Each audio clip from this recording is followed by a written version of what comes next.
We have a wonderful evening's entertainment lined up for you, one that will provide several hours of pleasurable relaxation and diversion for you and your family. Did you fail to dress up for tonight's show? No tie, an old shirt and slacks, a house dress?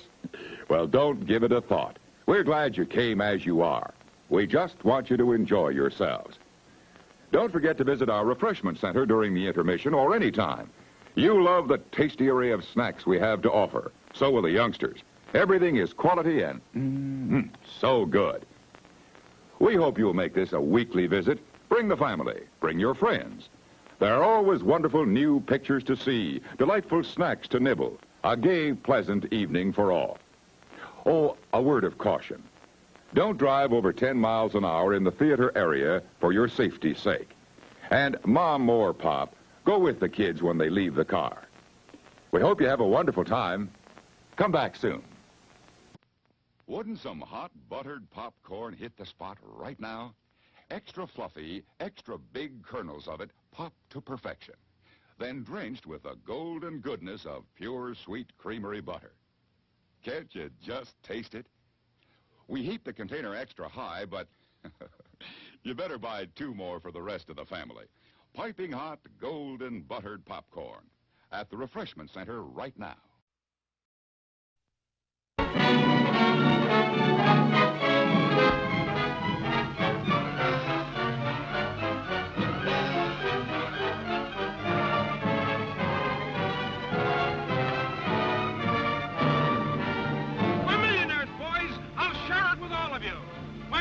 It'll be up in lights on Broadway. Come! The 8th wonder of the world!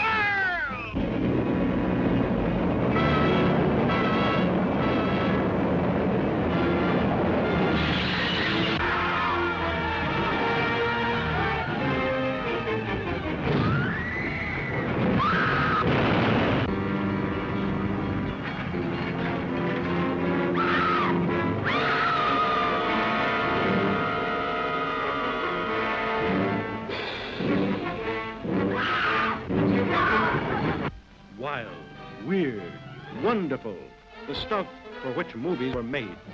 Adventure, to make you wonder if it's true, while your eyes convince you that it is. Truly, the thrill of thrills. Don't miss it this time.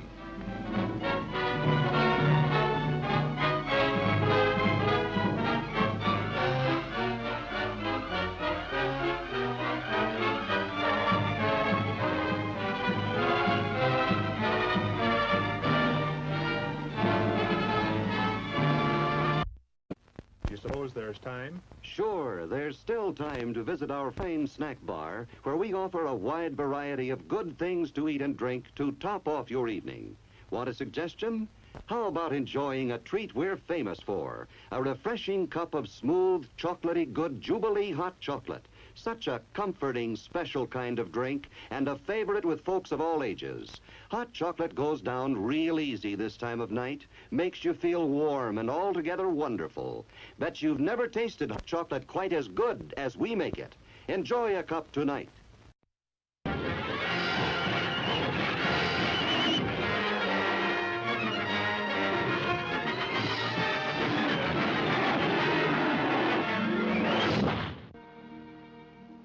I'm just another trouble.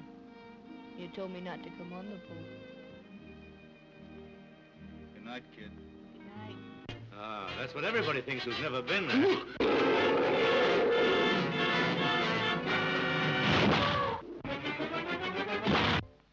Skipper, believe it or not, there's a little calm. What? A little... How little?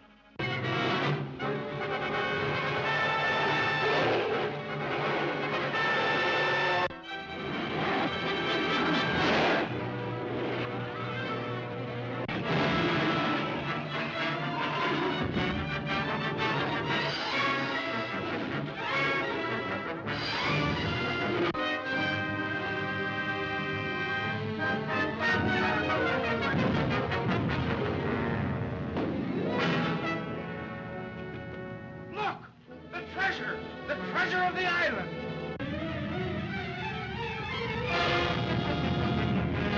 Earthquake!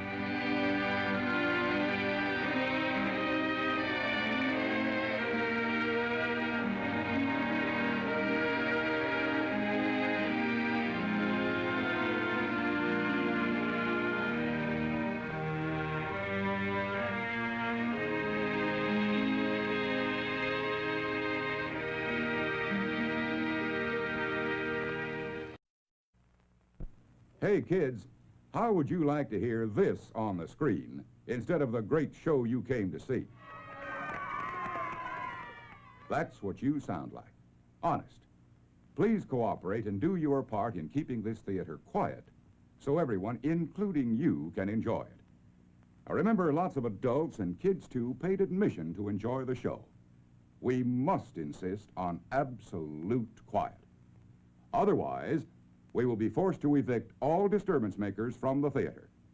Those asked to leave today will be refused admission to this theater in the future.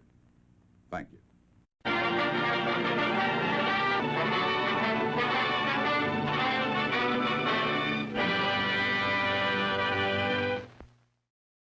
Okay, hello, greetings and salutations. Welcome to the, where are we, January live stream. Got drink in hand here from, who did this one? It says Derek Yaniger, Tiki Farm, Voodoo Witch Doctor Derek Yaniger mug, first edition. So here we go. So I only have water in it this time. So we got in the chat here, Rex is here. Hello, Rex. Hello, Doug. Good to see you. Freezing your butt off there in Wisconsin, which is practically Canada, as it is. So, hashtag 49 states. So, yes, we use metric in the Great White North because that system actually makes sense. So, but yes, sub-zero Fahrenheit would be absolutely freaking unbelievably cold. So, since the freezing point of water is, 32 in Fahrenheit? So, but welcome to the January Luau. Not really much for tonight, as far as, like, I don't think I've bought anything recently. Have I? No, I don't think I have bought anything particularly recently. Nothing really to show off. I have a box of stuff waiting in Japan to be sent, so at least there's that going for me. But that'll be a buy unboxing live stream sometime in February. But we're getting together. We're hanging out here in the pre-World War II tropical escapist lounge, and just chit-chatting and having a time like we always do. As always, feel free to speak up in the chat. It's not paywalled. I think I have tips enabled, or super chats or whatever if one wants to send one, but I don't. It's not required to get my attention. I just like hanging out here and chatting with the chat. I like the social aspect of social media. I enjoy the comment section, much as one should not. Rex says, metric makes sense for water, Fahrenheit makes sense for people. I have had that explained to me, and I still don't understand how Fahrenheit is supposed to make sense for people. So, because I don't know what people is supposed to, how temperature is supposed to be for people. So, I need some baseline like, oh, boiling water. Okay, there you go, just my hat. Boiling water or freezing water or whatever. Once anyone in the US says under 0 or over 100, both are rather extreme for humans. Yes. Well, when the bride and I were hiking through the Grand Canyon, it was about 90 degrees Fahrenheit. We had no idea how hot that was. It was just hot. Just darn hot. So, and that was in August, incidentally. Hiking through the Grand Canyon in August is a lot of fun. See, 7 degrees Fahrenheit here is about minus 30 Celsius. That is pretty cold. The coldest I have ever been in was about minus 55 Celsius in Saskatoon, Saskatchewan. But at that point, again, it's just like the other direction. You don't notice how cold it is anymore. It's just cold. That's how cold it is. It's just darn cold.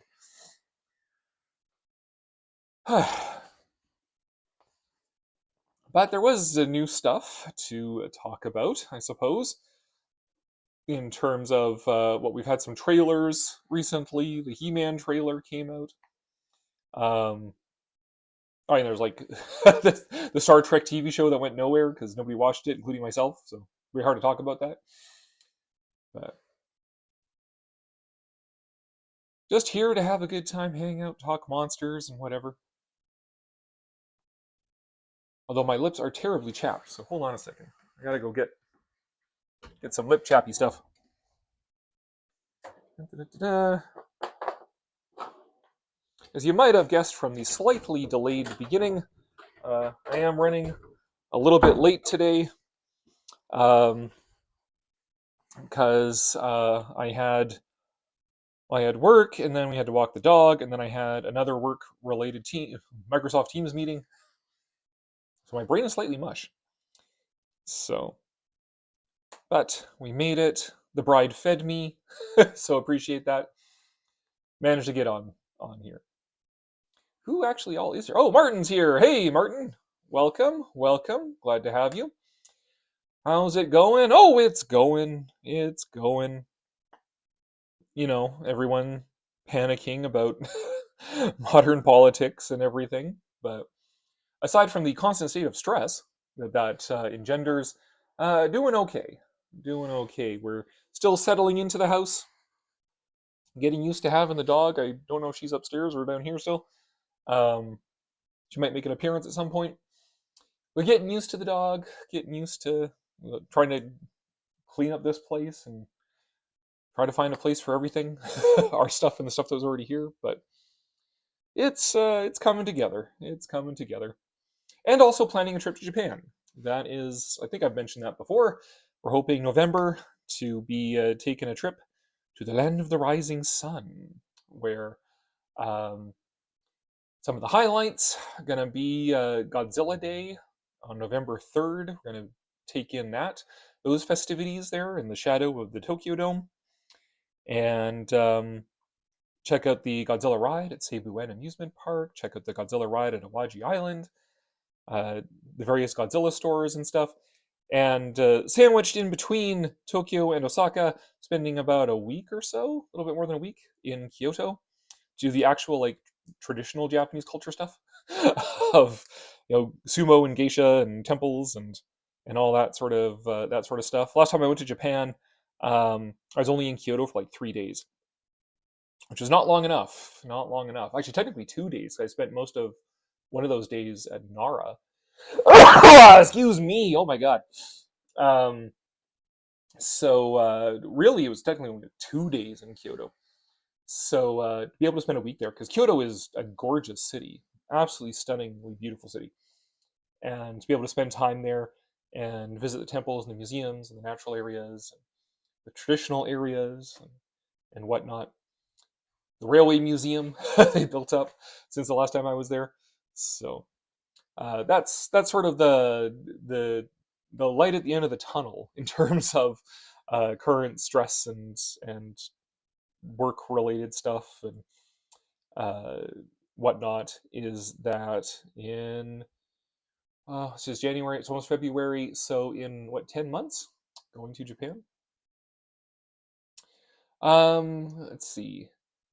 Rex says, here's how you measure Fahrenheit. What percent cold does it feel like? 70% pretty hot, 30% pretty cold. See, that doesn't make sense. You're telling me that ice is 32% hot. That doesn't make any sense to me. But ice is 0 makes sense to me. So is it colder than ice? Or is it colder than when ice melts? Or is it going more towards boiling water? That makes sense to me. Ice being 32% hot does not make sense to me. I'm going to visit the buy offices in person. I should. It's hi, guys. You got my package for me? Just go pick it up in person, right? One thing I missed out with last stream is the recent paleo news, especially on a certain Tyrannosaur species. I feel like I know what you're talking about, but you'll have to remind me, because it just... there's so much paleo news going in and out, and if it's not immediately relevant to me, it kind of just flits away. So, what is this? Oh, it is a... We have a visitor. Here we go. Here you go. Hello, Seiji. Oh my gosh. She's in her lays, looking very stylish. So, no No shot collars required. But yes, just liver treats is all that was required, right, CG? Oh, you're slipping on the lays. Hello there again. Oh, and you're gone. I don't have any more treats, so I'm dead to you. Okay. Hey, Sage. What's going on? Sorry, dog interruption, which is the best kind of interruption. CG, come here. Come here, sweetheart. Hello. Hello. Oh, I actually do something back there. Oh. Now we gotta put those lays back.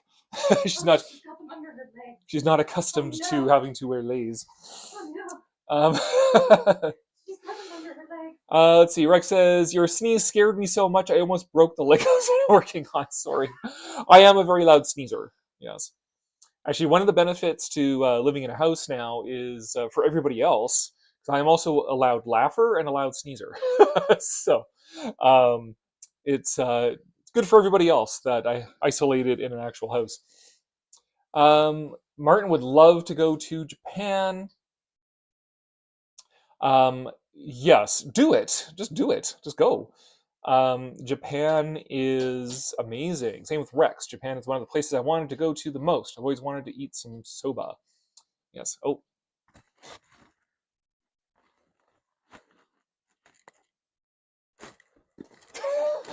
Okay, here we go. I have been laid now. Great. Um, feels like a little much in the lay department.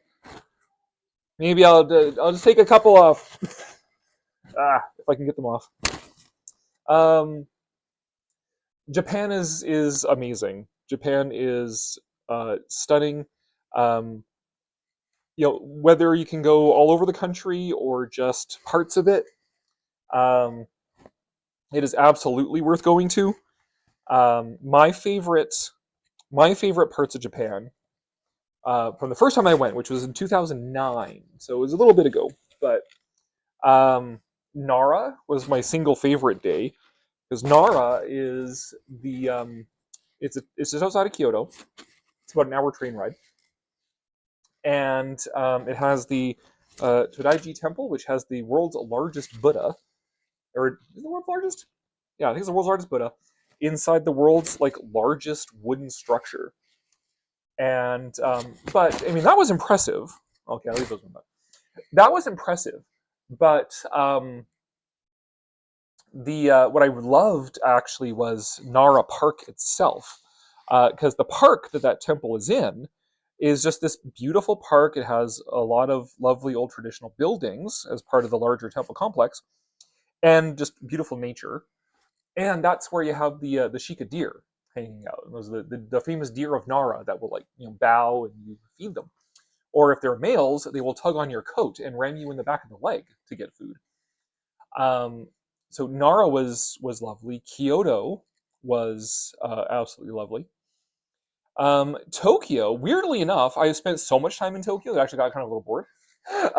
So that was actually my first time where it was like I had done everything that was on my itinerary for the day.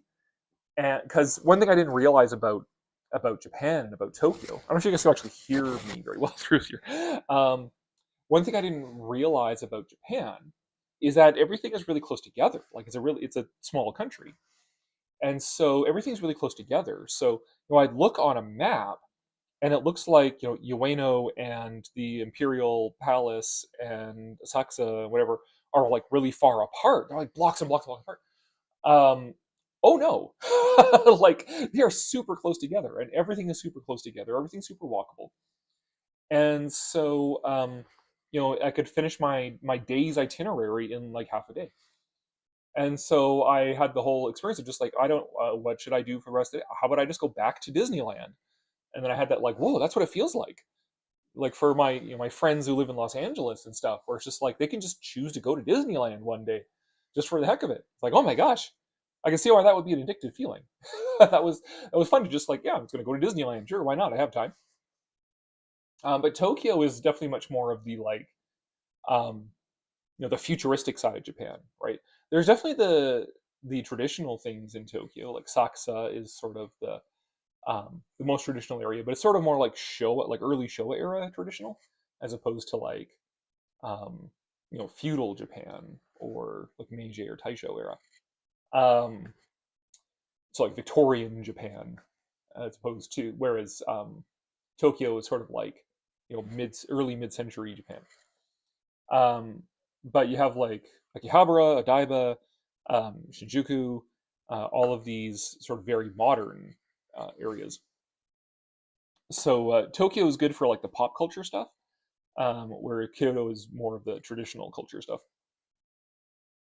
Um, let's see. You are thinking about how it feels to water, not people. Yeah, but I don't know what it's supposed to feel like to people. That's the thing, Rex.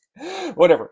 And you get 3 more pets: parsley, rosemary, and thyme. Yes, that'll be the new naming convention. Is that we'll just name them after spices from a song. No such thing as getting laid too much. Ayo. I guess we need more dogs. Yep. So there you go, Bride. That's gonna the next dog is like gonna be parsley or rosemary. Um, yeah, no, definitely looking forward to Japan. That's kind of keeping me going right now. Um, but we have to. I mean, it's still sort of like we haven't booked anything yet. Um, Still got to see exactly how expenses shake down with having a house now and having to pay property taxes and what have you. Um, but we'll see. It's still the thing that's keeping me going. Um, yeah, still too many lays. Um, there we go. Keep the yellow one. Yeah. What is our itinerary? We're definitely doing. Sorry, these lays are like shedding stuff here. Um, definitely doing. Um, day at Tokyo Disneyland, day at Tokyo Disney Sea. Um, Gonna have a day scheduled like for Godzilla Fest, just a full day for that. Um, have a day scheduled to go to Cebu, and then to like Shinjuku to see the giant Godzilla head. And if there is any luck, if we have any luck, maybe in Shinjuku, but we're going to try and find because Godzilla Minus Zero debuts on the 3rd, November 3rd, which is Godzilla Day. If we can find a showing of it with English subtitles in Tokyo, then like yes, we get to see Minus Zero in Japan. Get that sweet merch from the movie theater. But because what I would hate, because I know the North American premiere for Godzilla Minus Zero is on November 6th, which will still be in Japan at that point, and we won't be getting back until like another week after that. So I would hate to miss seeing Godzilla Minus Zero because we were in Japan.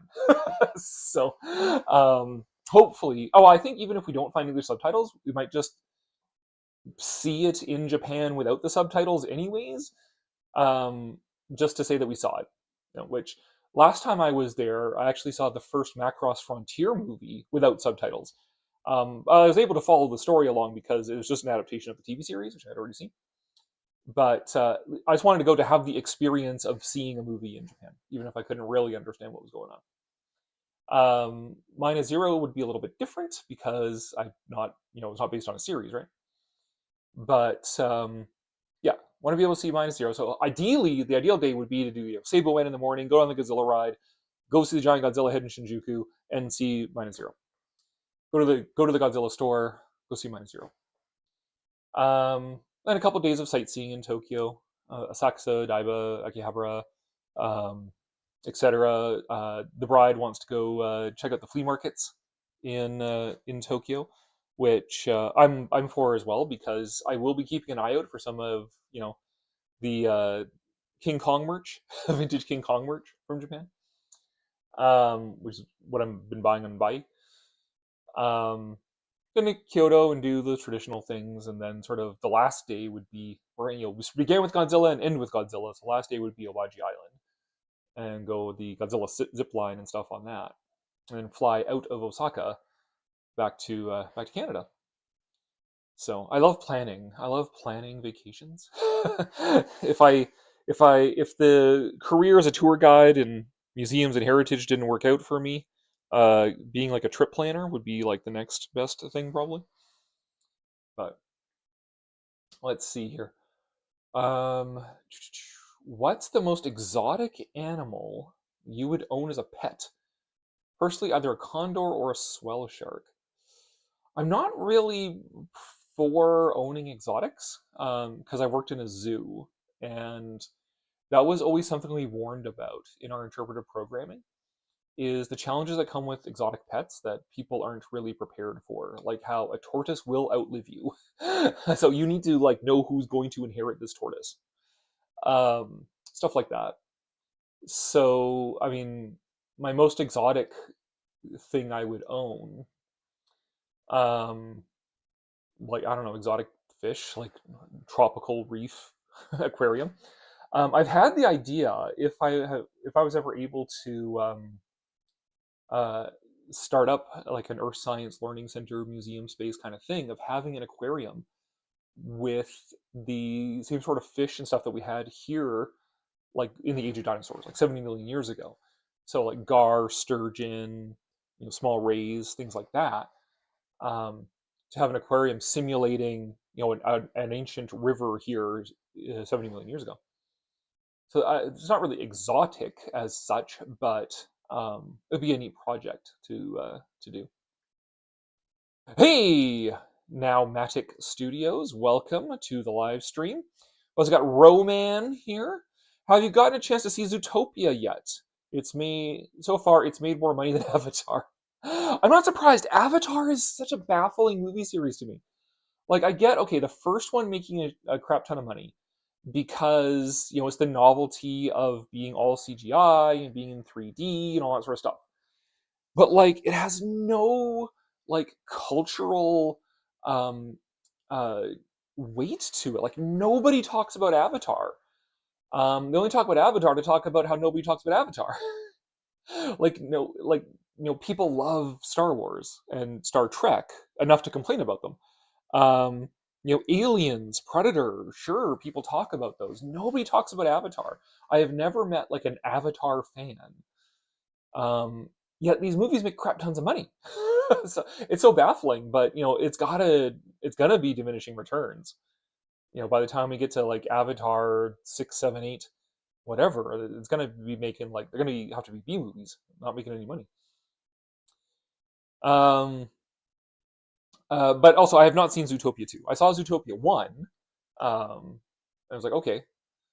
But I've not seen Zootopia 2 because I wasn't impressed enough with Zootopia 1. It wasn't like, oh, wow, this is a great movie. I can't wait to see the next part. Like, no. It's a movie that happened. It exists. I would rank Zootopia like below sort of the... For Disney movies, okay.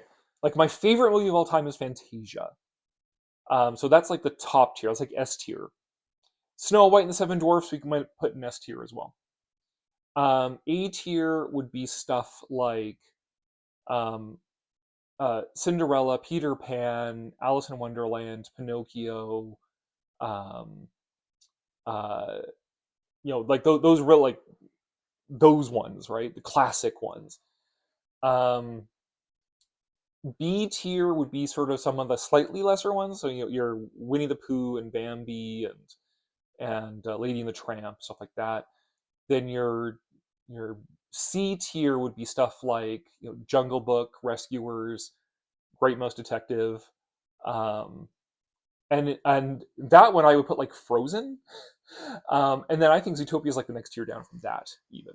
So that would be like where were we, like a D tier film, like it exists, like Zootopia exists. It is definitely one of the movies that was made that year. So, which is not. I mean, if you like Zootopia, great, good for you. Just didn't leave an impression on me. Let's see where we're here. Oh, there's a fun conversation topic. What's your opinion on the Seth Rogen Animal Farm? I did not see it. I tried to avoid Seth Rogen as much as I can. What do you think of Sydney Sweeney starring in a live-action version of Gundam? Sure, why not? I mean, I guess if you're here's the thing, like for me, the question would be more like an American version of Gundam. Like, how would you do that? Right? And I've heard rumblings of how they want to do like an American Robotech movie, and it's like Robotech is once removed already because Robotech is just the edited version of Macross. So now you want to do a live action movie of a TV show that itself is just kind of this bastardized version of this other TV show. And I don't know, like I don't think American like Hollywood. No offense, I don't think Hollywood could do Macross because they'd want to fit it way too much into the tropes of sort of like Hollywood action films and like no offense, like American exceptionalism and that sort of thing, American action movie. And that's not what Macross is. Macross is an indictment of war. Macross is a testament to sort of the power of civilization as an antidote to war, right? Love and music and civilization, pop culture is an antidote to war. Um, they the whole thrust of Macross is the original series is that this alien ship crash lands on Earth and makes us aware that we're not the only ones out there, and then come looking for it is this alien species that um, has been completely deprived of culture. They just exist only for war, and by encounter with humans, they be human. And then it's like, how do we build on that to build an alliance with these people and to end this war that would mean the extinction of humankind? Um, and I like that's I can see how that would be a relevant message in modern American politics, but I can't see how they would do it justice. That's the only thing. Um, to really deal sensitively with that those issues of alliance building and civilization as an antidote to war. Like that's just I can't see Hollywood doing that. Even like one could you could get like the YouTube guys being like, oh, this is woke shit, but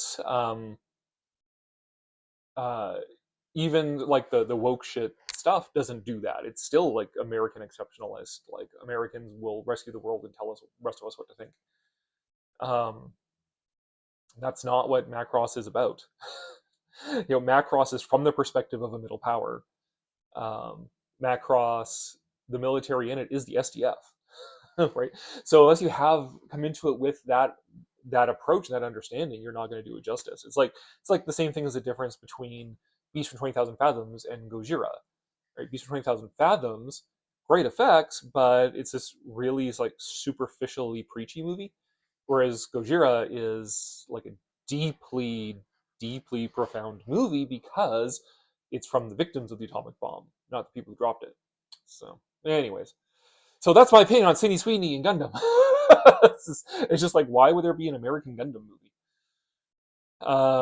Let's see, Brent says water dragon. Oh yeah, that's your exotic pet is a water dragon, which is an actual reptile. Um, Queen, welcome, loves animals, as any good person does. Rex, a condor is actually something I could possibly own because I'm getting a falconry certificate. That's awesome. That is awesome. You could be like a condor breeder. Roman. Avatar is actually a remake of Dances with Wolves. Yeah, that's what I said when it came out. They're like, did you see Avatar? I'm like, I would rather watch Dances with Wolves because at least Dances with Wolves, yeah, it's Hollywoodized, but at least it's like real cultures and real people, real history, more or less, real landscapes. It's not like this weird environmental allegory where it's rendered completely on computers and it imagines nature as like this fiber optic network where people have built-in USB cables uh, to download into the animals. Like it's just like that's not nature. That's like some computer IT nerd's idea of nature. So it's like the most weirdly like anti-nature environmental movie I've ever heard of. Falconry is so nifty. Queen, what do you think about Highlander being remade with Henry Cavill? Um, I love Henry Cavill. He's great. He is like a great person. He is a great actor given the opportunity. I've liked most movies that I've seen him in, even the DC ones. Um, he's dreamy. Holy crap! Like he is like the bride's like hall pass, and I get it. I get it. So would a remake of Highlander with Henry Cavill be good? Yes. Would it be the same kind of cult classic like the original Highlander? No. Highlander, I think, is one of those movies that is such a capsule of its time period. It's a cult classic, right? You can't remake a cult classic. Like you can try and remake RoboCop or Rocky Horror Picture Show or Attack of the Killer Tomatoes or Plan 9 from Outer Space or whatever, but it's not going to have the it that made the original the cult classic. And Highlander is a cult classic. So I think it might be a very good movie, but it would be just kind of like the RoboCop remake. Like, yeah, it exists, but nobody watches it because why would you watch the remake when you could watch the original RoboCop? Why would you watch the remake of Highlander when you can watch Highlander? Um, there's just something about Highlander that is just all these pieces came together to make it like a perfect cult classic. So, but would I, if it looked good, would I see the Highlander with Henry Cavill? Sure, um, but I wouldn't expect much of it. And I mean, I'm like even reasonably a Highlander fan. Like I've seen the Highlander movies, I watched the Highlander TV show. Um, I'm even aware of the cartoon, but yeah, like it's just I wouldn't expect it to be the original. Um, let's see. You should see Zootopia 2 for one reason. Patrick Warburton. Well, I mean that's a good reason. That is a good reason. There can be only one. Yes. The re-release of Lord of the Rings trilogy is making bank too. The monster kid wouldn't go see them unless the bride forced him. That is correct. That is correct. And I wish that wasn't so, but it is. Um, let's see. Rex, you need to watch the trailer for the new Animal Farm. It is so bad. It's insultingly bad, even. Hilariously bad. The only time Seth Rogen has made me laugh. Like unintentionally. Have I seen the trailer for He-Man? I did a video of my reaction to the trailer for He-Man. Yes, I did see the trailer for He-Man. I am more excited about that project now than I was when I first heard about it. Like it looks good. Like as far as like how it visualizes Eternia and the characters and stuff, like they're pretty bang on. I do wish that He-Man was beefier. That's the only thing. Like Dolph Lundgren was like the only good part about the original Masters movie. He actually looked great. He looked great as He-Man. his big his big bazooms. Um, this new actor, he's a little bit on the skinny side for my preferences for He-Man. Um, but everything else in it looks great. The characters look like bang on for how they're supposed to look and stuff. It doesn't bother me that Man at Arms is black because his race was never an intrinsic part of his character. Um, what? Like I've had this weird thing. So, um, race swapping in He-Man, since this is where that discussion goes with Man-at-Arms. The only time I've ever had a problem with it is when they made King Grayskull black. Not because I'm intrinsically opposed to it, but because King Grayskull should look like He-Man. The whole point when he was originally introduced in the 2002 cartoon is that He-Man is the power of King Grayskull. The power of Grayskull is King Grayskull. So it makes sense that He-Man looks like King Grayskull. So making King Grayskull a different race doesn't work to have that symmetry. Now, if you made He-Man black, then it would work, and then it would be fine. And I wouldn't be opposed to that. I don't really care that much. Um, but yeah, you just because you need the symmetry there. But as far as Man at Arms goes, whatever, who cares? Idris Elba's a great actor, so and it's not like Masters of the Universe is going to be like a very demanding movie as an actor. So, what I'm most interested in seeing what they work with for a He-Man movie is this idea of male alienation. That's what I talk about in my trailer video. That are they going to go the route of like discussing sort of male alienation, men's role in society being reduced to pronouns on your nameplate as you sit at your corporate desk, and not having this feeling of purpose and destiny, and being able to fulfill a role as like a male protector and provider and hero and whatever. That heroic role is sort of like almost, I would say, necessary for men's mental health, even to have somewhere to channel your sense of identity into something socially productive, which you can see throughout history. Chivalric literature was all about that in the Middle Ages. How do we harness male sort of aggression and ambition into something socially productive? That's where sort of chivalry and courtly conduct and the knightly vows and stuff come from. Is that urge?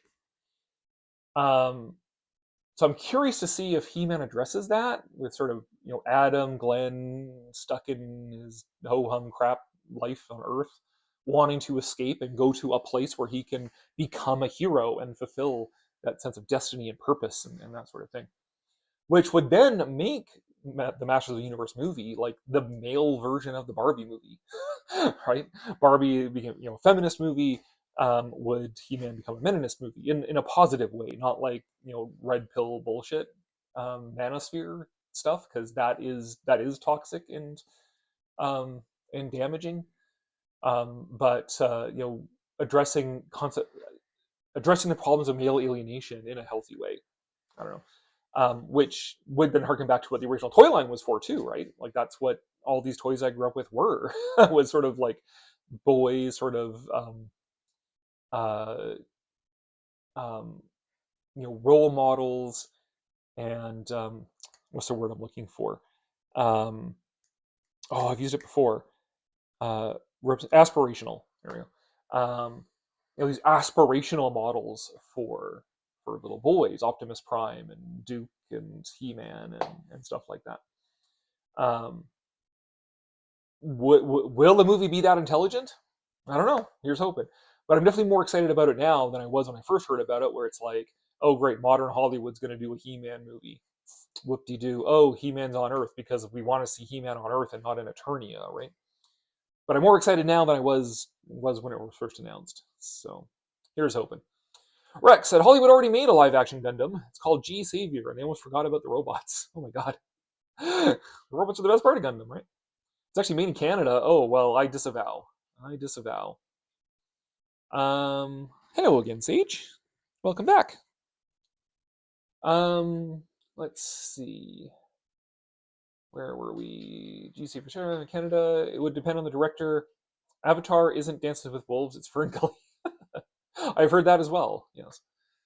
The Last Samurai was also a remake of Dances with Wolves. Last Samurai was a movie that happened. Of the Japanese type movies that came out at that time, I much preferred Memoirs of a Geisha. But the better Avatar is Princess Mononoke. Yeah, Princess Mononoke is great. Yeah, unfortunately for our Japan trip, the Studio Ghibli stuff doesn't really fit into it. I wanted to revisit the Studio Ghibli Museum, but it doesn't really fit sort of into the time constraint that we have. And especially neither does the Ghibli Park in Nagoya, or Aichi, but just outside Nagoya. I initially wanted to go just out of like reflex, like, oh yeah, of course I want to go to the Ghibli parks. But sitting down about it, like I'm not as big a Ghibli fan as I was back in 2009 when I went the first time and collected a bunch of Ghibli plushes and went to the Ghibli museum and like fell in love with it and stuff. But now, if I'm being honest with myself, it's like, yeah, I like Ghibli, but it's not like this passion um, like it was more the first time. So it's looking like we'll probably pass uh, on the Ghibli Museum and Ghibli Park, unfortunately. Um, let's see. Have you noticed that every sequel to Highlander was unwatchable? Yes, I did notice that. I mean, Highlander 2 is notoriously missing what was great about Highlander 1. Highlander 3 was just a remake of Highlander 1. And then they had the Highlander. Uh, we have to make Duncan the Highlander for the movies now. And that was just weird and dumb in terms of like how they forced Duncan to kill Connor and stuff. Just spoilers. Um, yeah, that was just weird. So, Ferngully is great. Tim Curry, Patty songs are amazing. Yeah. Any interest in a live action Voltron? Nope. Henry Cavill's in that one too. Great. Okay, sure. If a live action Voltron looked good, then sure, but it's not something that I need, so I'm okay. They were too busy thinking if they could do a thing without considering if they should do that thing. Yeah, it's like there's a movie about that whole like you were so obsessed with whether or not you could, you didn't stop to think if you should thing. Skeletor looks awful. I don't know. I think Skeletor looks all right. Looks better than the first film Skeletor. I don't know. I think Skeletor looks good. I mean, the big question there is Jared Leto going to wreck it or not? But as far as visually, Skeletor looks great. At least Battle Cat's in it. Yep. Do you think Thundercats will get a movie? No. Um, if um, if He-Man does really well, and they do another live-action Transformers movie, maybe crossing over with G.I. Joe, and those do really well, then maybe they would get around to considering Thundercats. If, sort of like 80s toy franchises took over from superheroes as the next big thing, then maybe they would consider Thundercats in terms of like, what do we got? But the thing is, Thundercats, it never takes off enough in any remake, right? The anime, like, was it 2011, whatever version of Thundercats was great. I love the anime Thundercats. That was fantastic. Then you had like Thundercats Go, which was just garbage. Um, but and the great and the anime Thundercats, that also didn't really stick either. I just didn't find an audience or didn't get a chance or whatever. So yeah, I wouldn't hold out a whole lot of hope for Thundercats. I think you'd have to see other more likely franchises be successful first before they would try Thundercats. Looking forward to the new He-Man, but I think the message could get in the way of the fun. We'll see. We'll see about that. They already made Thundercats, only they just called it Cats. No. No. God. Lord, Saints preserve us. Um, I agree with it, but it's like if the Care Bears movie talked about seasonal depression. It's good. It's being talked about, but it's out of your weight class. Yeah, I can see that. I don't know. I mean, I think because with He-Man, if you use it to talk about sort of male alienation in a way that is fun and engaging, obviously, um, that is sort of like plumbing into, and I don't want to use the word deconstruct, but I mean like in like the good way of like analyzing, getting deep into like why this franchise was so popular, what did it appeal to, then you are being true to the toys, even if it's the original He-Man cartoon didn't exactly have a whole lot of intellectual heft to it. That's still what it was appealing to, are those sort of power fantasies of male heroism and purpose and meaning and destiny and providing and protecting and all that sort of stuff. So it's not like it would come out of nowhere and be forced on it. Like that's what the toy line was about. That's what the cartoon was about. That's why it was appealing. So you're sort of analyzing why it was appealing. Sort of in a comparable way to how the Barbie movie analyzed why is Barbie such an icon. Why wasn't it just like a weird toy from the 50s that nobody cared about anymore? Um, like a like a Cabbage Patch movie would be so weird because Cabbage Patch dolls aren't a thing anymore. Like you can get them, but nobody cares about them. Pogs the movie. um, Whereas He-Man has retained that fan base, I think, that has resulted in multiple remakes and sequels and stuff like that. So not as much as Transformers. Transformers has remained like perennially interesting, but and Transformers is where you discuss lofty issues of good and evil. Let's see. They already made Thundercats Cats, Care Bears. He-Man seems to contain comedy, which I find annoying. As long as the comedy doesn't get in the way of stuff. That's why like people I've seen people online like, is Orko gonna be in it? And it's like, honestly, I could do without Orko. I've always found Orko annoying. Because he's supposed to be like the comic relief character. And I'm not engaged by characters who exist only to be comic relief. Like I'm thinking of like other shows, like for example, the Orville. Like everyone's kind of comic relief in it, but like Gordon was sort of the most comic relief character in the Orville, and even he had some depth and had episodes that developed his character a lot too. So he wasn't just a one-note comic relief guy. But then you try to make Orko badass, and that doesn't work either. So I find Orko to be like the least necessary part of the He-Man franchise. So yeah, I'm fine with that. But if it has some like quippy, marvelous humor, it's like, all right, that's just modern filmmaking. We're trying to appeal Gen Z hipsters. Why can't we have serious movies anymore? Yeah, but at the same time, we're talking He-Man. So it's not like He-Man has to be like the most dour and whatever. I do understand the impulse to want like, the Conan-esque, the Frank Frazetta version of He-Man. The real serious, bloody, heavy swords and sandals epic He-Man. But yeah, that's not where we're at in cinema right now. We're at sort of post Marvel sort of action movie. So, what's your favorite samurai movie? Mine is Azumi. Favorite samurai movie? Depends what you would consider a samurai movie. Because if we're talking just like straightforwardly like Jitageki movies, like Japanese historical dramas, then sort of my two contenders.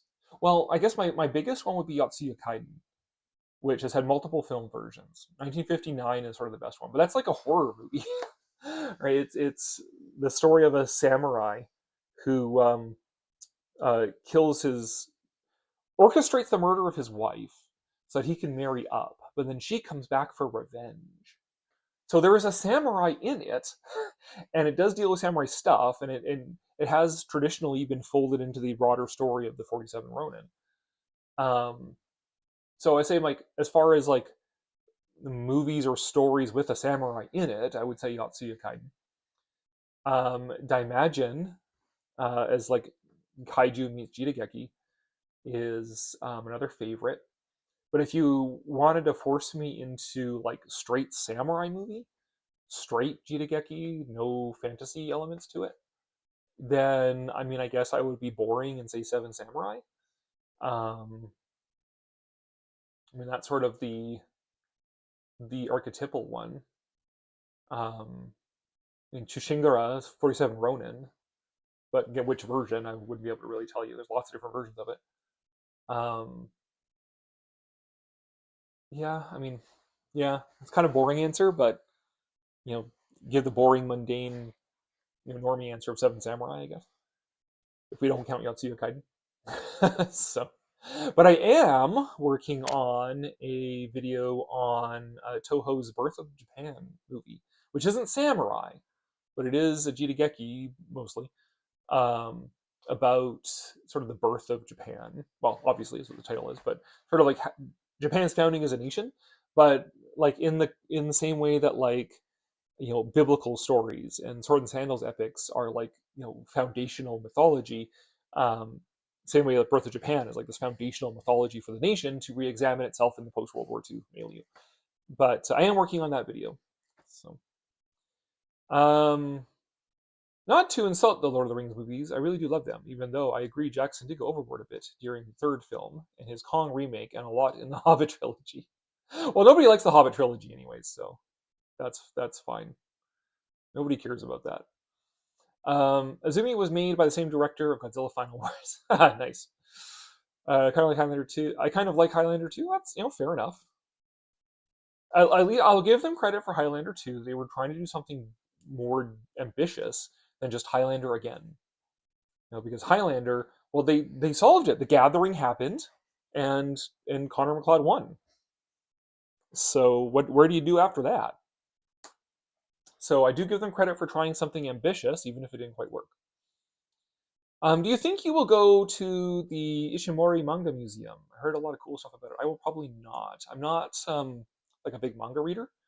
Um, just because the main reason, really, other than just time, and the fact that like I don't just like watch anime or read manga just because I like the style. I like anime of the kinds of things I like anyways. Like steampunk and horror and stuff like that. Same thing with manga. But the biggest impediment for me is that manga here is so expensive. Now you have these mangas that go for like 300 volumes, and here you have to buy those for like $20 to $30 a volume. Whereas in Japan, it's like it's like $5, if that, to get a volume of manga. Like manga is meant to be like this quick, cheap, disposable entertainment, and here we pay premium prices to get it. So that's been a big impediment for me for collecting manga.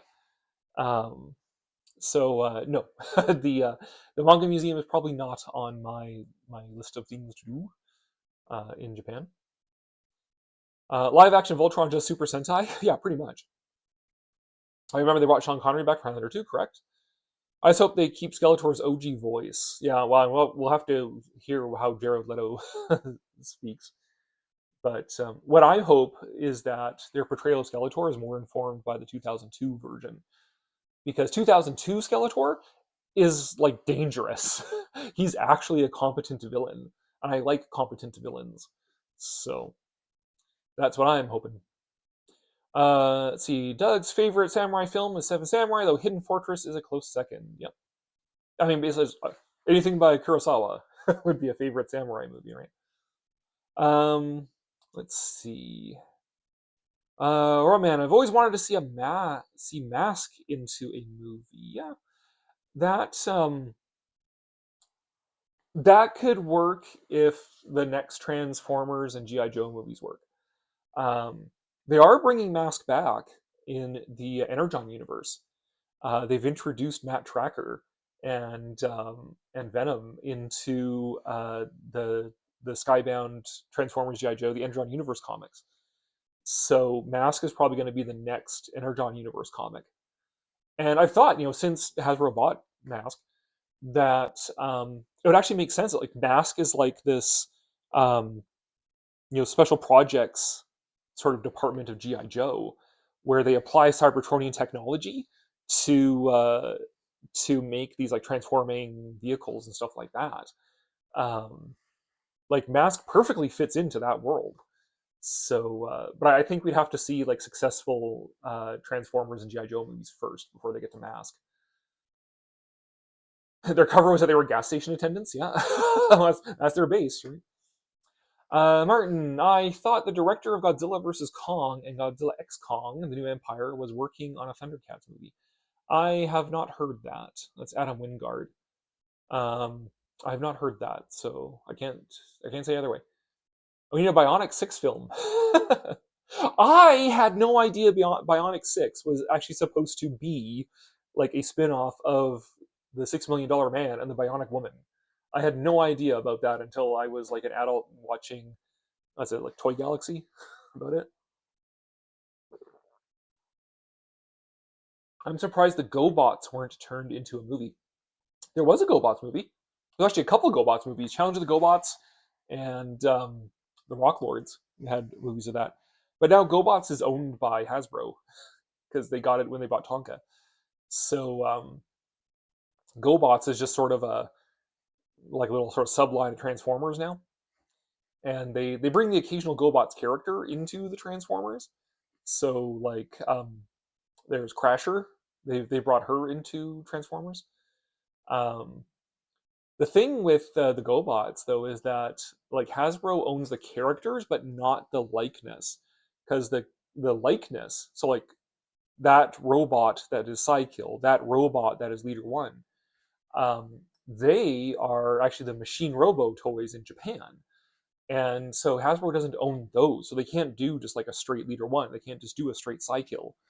Um, so they have to kind of like figure out how to phase those characters in Transformers, like they've done with Crasher and Bug Bite and stuff like that. And there's some versions of Transformers now where, in like some of the toy lines, they've made it so that Gobatron is like a planet in the Transformers universe. It was like an old colony of Cybertrons. But maybe I'm just biased because I'm more of a Thundercats fan. It's the same thing, but every character has a fur affinity page, so it's better. Yeah, it is catnip for furries, right? I think Paramount bought the rights to GoBots in order to prevent anyone from adapting them. Did they? Maybe? I don't know. I mean, but still, GoBots is owned by Hasbro now. It's part of Transformers. Orko is not in the trailer. Yes. I remember Cops. Yeah. But I mean, I've said before, if it was in the 80s and it had a cartoon, I was into it. So, yeah, Cops, even like the girl shows. Like I love Gem. Gem was awesome. Gem was excitement. I am totally waiting for when they make a Gem figure in the G.I. Joe Classified series in the toy line. I want to see Gem as a G.I. Joe Classified figure. Um, but yeah, you know, Strawberry Shortcake, Care Bears, Cops, yeah, you name it. If it had a cartoon in the 80s, I watched it. I didn't always collect all the toys. I didn't have any Cops toys, but I definitely watched it. Visionaries, Silverhawks, Captain Power and the Soldiers of the Future, which is not a cartoon, but still a very solid cyberpunk storyline. Yeah, Strawberry Shortcake, Rainbow Bright. Watch all those. There are about 3 things I want from He-Man: the dinosaurs, Skeletor's high-pitched voice, and She-Ra to have a tsundere relationship with Catra, like in the Netflix show. The Netflix show we stopped watching, not out of being offended, but just out of boredom. Um, but yes, like okay, here's what I want out of the He-Man movie. You need to have either like a cliffhanger or a mid-credit scene about She-Ra, right? That um, the reason why like Marlena sent Adam to Earth is because she already lost a child when it was abducted by Hordak. So then the next He-Man movie would have She-Ra and the Evil Horde in it. And I actually like the Evil Horde more as villains than Skeletor and the Evil Warriors. Um, So I want that. But then the end credit has to be a PSA about like He-Man telling you to brush your teeth or something. Like that has to be the post-credit scene. Is that PSA? Um, but yeah, no, it definitely needs to establish that like She-Ra and Evil Horde and Hordak exist in this movie universe. That to me is the most important part. The dinosaurs, that's pre-Turnia, so they might not get to that until like the 3rd movie with Hero and the Great Black Wizard and the dinosaurs. Pogs, YouTube channel Secret Galaxy just posted a deep dive video about Pogs today. Did they? All right, I'll have to watch it. Oh, let's see. Sorry, yeah, there we go. The chat was getting away on me. He-Man began as a toy line for Conan the Barbarian, correct? Until they saw Conan was like a rated R movie. Like, we can't sell this to kids, and made He-Man out of it. There are serious movies. Watch Marty Supreme, most dramatic Back to the Future movie ever. Jokes aside, Marty Supreme is very good. Okay. All right, is that one up for a bunch of Oscars? Like, we looked at the list of Oscars the other day just to laugh at the fact that Wicked for Good got no nominations at all. That's right. Conan was so violent they abandoned it and created He-Man instead. Yeah. My favorite samurai character is the blind character. Yeah. My favorite samurai movie is either Daimajin, he has a sword that counts, or Yojimbo, because my favorite brick and mortar restaurant is named after it. Nice. Zatachi, he appeared at least 50 films. That's the one. Yeah. You should check out Lady Snowblood. That was the movie that inspired Kill Bill. Okay. What do you say about historical movies that are horribly inaccurate to the historical events that's based off of, like Slightly in Gladiator, Extremely Insulting in Braveheart?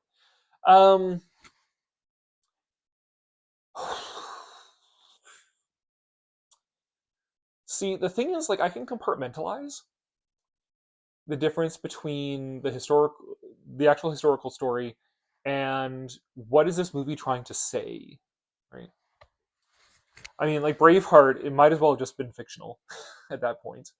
But Mel Gibson had this whole like hate on against English for a while, like The Patriot as well, which is notorious for showing the British troops locking a bunch of people in a church and burning them alive, when the only recorded incident of that was done by the American patriots to loyalists. Yeah, I think like Cleopatra or the other Sword and Sandal epics, stuff like that. Or they're entertaining enough in their own right. It depends on the movie, really, because like take something like Argo, for example, which was about the rescue of the American diplomats from Iran. And like Canadians had a major part in that. Like, it was us who did it. We hid them out in our embassy and in our diplomats' homes, and we gave them the passports to get them out of there. And that was pretty much like brushed aside and completely downplayed in the movie to make it like rah rah rah USA. Like that to me is offensive, because it's trying to play up like this dramatic story of how America rescued its diplomats, like leaving out Canada, which played a major part in that. There's also another American movie about Canada called by Cecil B. DeMille, the Northwest Mounted Police, about the Northwest Resistance that we had here in 1885. And I also found it offensive because how it changed the major events in it. I mean, I'm used to Canada being misrepresented in terms of the landscape, like everywhere in Canada being mountains and pine forests. That's just normal.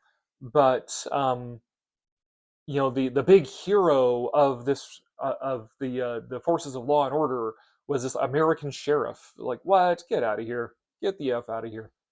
And the fact that it's a very like complex incident in Canadian history that is not very easily disposed to. Just, oh, here's the good guys, here's the bad guys, which is what Cecil B. DeMille did. So I guess when it involves Canada, I get offended by it. But that said, I also enjoy a lot of those sort of like those romantic northern movies. Like Rosemarie is a great movie, completely misrepresents Canada, but it's a lot of fun. I enjoy it. I enjoy sort of Canada depicted as this romantic, far off North Woods. But I guess it's like anyone, I suppose. The amount that history misrepresented offends me is my proximity to that history. So if you're misrepresenting Canadian history, fuck you. If you're misrepresenting ancient Egyptian history, like, meh. Okay, whatever. But yeah. Akira Kurosawa was brilliant, yes. Lady Snowblood carried her samurai sword in her parasol. But on Highlanders have to carry it up their butt. I can hear you about the price. It's $15 here, which isn't that much fair, but now I spend like $100 on like 3 series. Yeah, the price for manga is prohibitive. So I did actually buy a manga, because we have in our Chinatown, we actually have this neat little manga shop. These ladies opened it, just they wanted to have like this really cute, quiet, peaceful, like little Japanese bookstore sort of thing, and selling mainly manga, some Japanese editions of books, but mainly manga. And I did buy a manga from them a few months ago, but never actually sat down and read it yet because I'm so scatterbrained with everything going on that I just haven't sat down to read it. But it's like this steampunk, uh, Victorian sci-fi. I flipping through it to entice me to buy it. I very much got the impression it's sort of like a Castle in the Sky-esque sort of story. So I have to actually sit down and read it and see if I want to keep buying it. But I used to watch Mighty Orbots when I was a kid. That one seemed to have been forgotten today. Yeah, Secret Galaxy did a Mighty Orbots episode as well. Orbots was about 5 robots that could merge together. I never saw Orbots as a kid. That never was broadcast up here, unfortunately. We saw it, not that I saw. Did you watch the Super Mario Brothers Super Show? You better believe I did, Rex. Oh my god. Okay, Rex. I was that kid back in like 1984, 5, 6, 7, 88 even, for whom like Nintendo was my lifestyle. Like I had the NES, still have it actually, NES with the robots. I have a Rob. I have a Rob robot. I was renting video games every week from the video rental store. I was the only kid who had a subscription to Nintendo Power Magazine. I was there like opening night to see The Wizard. Um, and I had the Panini sticker album, and the Super Mario Brothers Super Show was like my morning ritual. I would get up, I would get my bowl of frosted Sugarios, and I would sit down and watch the Super Mario Brothers Super Show, Legend of Zelda episode on Fridays. And that is still my conception of Mario. Like, to me, Mario is like what he was in that show, both Captain Lou Albano in the live action one and the animated vignettes in there. So like at least I'm glad that in the recent one, Chris Pratt did something a little bit more like the Brooklyn accent, because to me, Mario, he's not Italian, he's a New Yorker. He's New York Italian. So he's from Brooklyn. He should have like this thick Brooklyn accent like Captain Lou Albano. So that's like my Mario. And I actually had, because after the Wizard, I went out, I got the Japanese version of Super Mario 3. And I still have the Japanese adapter to play that on my Nintendo. I just don't have my Nintendo set up anymore because it's so old. But I do have like the mini NES, which I did hack, and there's just pretty much every Nintendo game I want is on my little mini NES now. Oops, am I supposed to admit that online? But yeah, no, dude, like Nintendo was my lifestyle, and yeah, which is weird because I'm not really like a gamer now. Like I don't have. Well, we have the Wii. We inherited the Wii, but yeah, I don't really like play Nintendo stuff anymore because for me, I'm not like a gamer. There's certain games I like Red Dead and Star Trek Online, stuff like that. The game has to be about something that interests me. I don't just play video games to play video games. So, which no offense to anybody who does. I'm just not like I don't identify as a gamer. But yeah, Nintendo when I was a kid was like my lifestyle. Um, Although yeah, and no, it's not in the plans unless the bride wants um, to go to Universal Osaka and go to Nintendo Land there. Um, Not again with the time crunches that we have, it's just not interesting enough to me to go there. So unless the bride wants to, she wants to do the Harry Potter stuff or whatever. Um, if they still had like Godzilla versus Evangelion, I would go. But yeah, I would sooner go to the Ghibli stuff than to Universal Japan. But anyways, every movie is trying to copy Marvel now. Yep, seems like it. Yep, they unfortunately, the people who need to be copying Marvel is Marvel, and they're not. So, should Dino Riders get a movie adaptation? Yes. Dino Riders absolutely should. Will it? No. Not unless 80s toy lines become the next superheroes. Um, but Dino Riders would be great. You kidding me?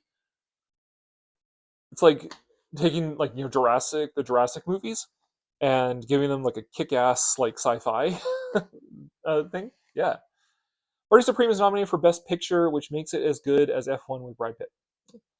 Have you ever seen Legend of the Eighth Samurai? It starred Hiroyuki Sanada, Scorpion from Mortal Kombat. I have not seen that.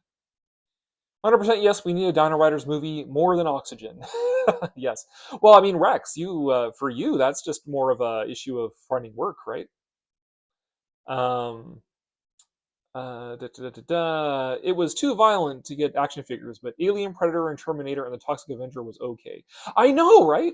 Like, I even realized that at the time. Like, when I was a teenager, I was into Aliens and Predator and stuff like that. And then see Kenner come out with Alien, Predator, and Terminator toys, and then to see Toxic Avenger turned into a cartoon was like, what? Like, what? My shock seeing Toxic Avenger was just like, oh my god, they turned this into a kid's cartoon? What the heck? I did have the Toxic Avenger toy, the Playmates Toxie toy. I did have that. But just like, what the heck? Like, who would watch a trauma movie and be like, this needs to be a children's cartoon? Same thing with RoboCop. Like RoboCop and the Future Police or whatever it was called. Is like, why would you watch like a Paul Verhoeven movie and think this needs to be a kid's cartoon? Like, just jeez.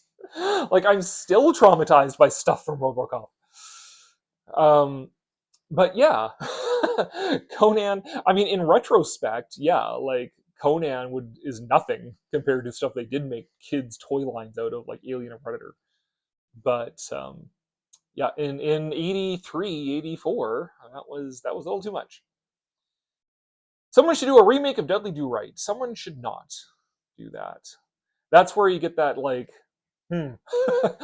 as a Canadian, I'm being very protective right now of how Canada is represented. It's grandfathered in with old movies, but I mean, it's a better depiction of Canada than the Girl from Calgary. Oh my god.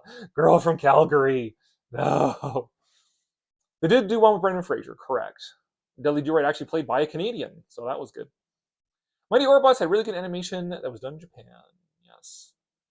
Do you remember when Sergeant Slaughter was a member of G.I. Joe? Oh, Queen, hold on a second. Hold on a second. Because do I remember when Sergeant Slaughter was in G.I. Joe? You better believe I remember when Sergeant Slaughter was in G.I. Joe. There we go. I did. This is the only G.I. Joe classified figure I own, is Sergeant Slaughter.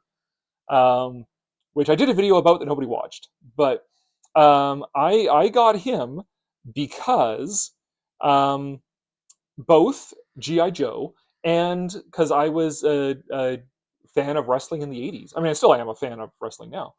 AEW and a little bit of New Japan. But, so this guy, he doubles for like being a wrestling fan, being a G.I. Joe fan, and not just that, because also look at, like, he came as an accessory. He came with the toy of himself. So this isn't even like necessarily like a toy of a G.I. Joe character. This is a toy of Sergeant Slaughter himself, the real human being, advertising G.I. Joe. So this figure is so meta. I had to pick him up when I saw him at a toy show for cheap. So yes, I do remember when Sergeant Slaughter was a member of G.I. Joe. And he still gets residuals off of that. Actually, I watched an interview with Sergeant Slaughter. He said that, yeah, he owns his likeness. So when when Hasbro wants to make a Sergeant Slaughter toy, like, it has to be approved through him. Like, he has to be the one to authorize it. So which is pretty cool. Good for him. I loved the Super Mario Bros. Super Show as a kid, even if I was confused why Rosalina wasn't, because it never occurred to me Mario Galaxy wasn't the first Mario game. So the lyrics to Do the Mario, swing your arms from side to side, come on, it's time to go do the Mario. Yes, still in my memory too. Yeah, no, that right. Super Mario Bros. Super Show came out in sort of conjunction with Super Mario Brothers 2 is when it hit, which is why you see all those Mario 2 characters, which are actually Doki Doki Panic characters, in the Super Mario Bros. Super Show. It's Bowser, sure, but then he's got like the Shy Guys and Birdo and all of them. So it came out around Mario 2, not Mario Galaxy. I wish they would finally make a good adaptation of Ninja Turtles. You know, despite my general aversion to Seth Rogen, I kind of want to see his Ninja Turtle movie. The what's that? Mutant Mania or whatever it is. Um, I'm kind of interested in it, but not super really. Like Ninja Turtles is one of those childhood things I never got back into. Because I was also a huge fan of Ninja Turtles. When Ninja Turtles landed, I was all in. Like I had almost all of the toys, including the Technodrome. Like I had the Technodrome as a kid. Um, almost all the toys. Watched the cartoon religiously, and then I just stopped, and I have never picked it up since. Just not interested. I don't know. I think partly it's because Ninja Turtles, the end of it kind of overlapped when I moved for like junior high, and that was not a very positive time in my life. And like it sucked. Grade 8 sucked, and I guess I'm associated with that time of my life, and sort of like it's post 80s. Like 80s is peak, tis peak. Transformers, GI Joe, He-Man, Thundercats, Gem, etc., and so forth. And then Ninja Turtles was like the end of the 80s, and whatever came after that. So I guess that maybe that's why it's not really like a childhood thing. It's like my crappy early teenage years queen thing, whatever. But yeah, I don't know. Let's see. Last one was pretty bad. Gladiator wasn't insultingly inaccurate. It was just real gladiatorial battles were mostly quite tame, and gladiators were more treated with more respect. The sequel, on the other hand, looks bad. You remember Inhumanoids? Yes, I do remember Inhumanoids, which is also Hasbro property, and which does get referenced now and then. The previous Transformer toy line, the War for Cybertron, yeah. Um, no, Legacy, Transformers Legacy toy line, had characters from the Infernac universe, which were like vehicles made of rock, robots made of rock. And that was a reference both to Rock Lords and Inhumanoids. Like Infernac is the character from Inhumanoids, right? So yeah, it gets referenced now and then. I would love to see them bring Inhumanoids into the Energon universe.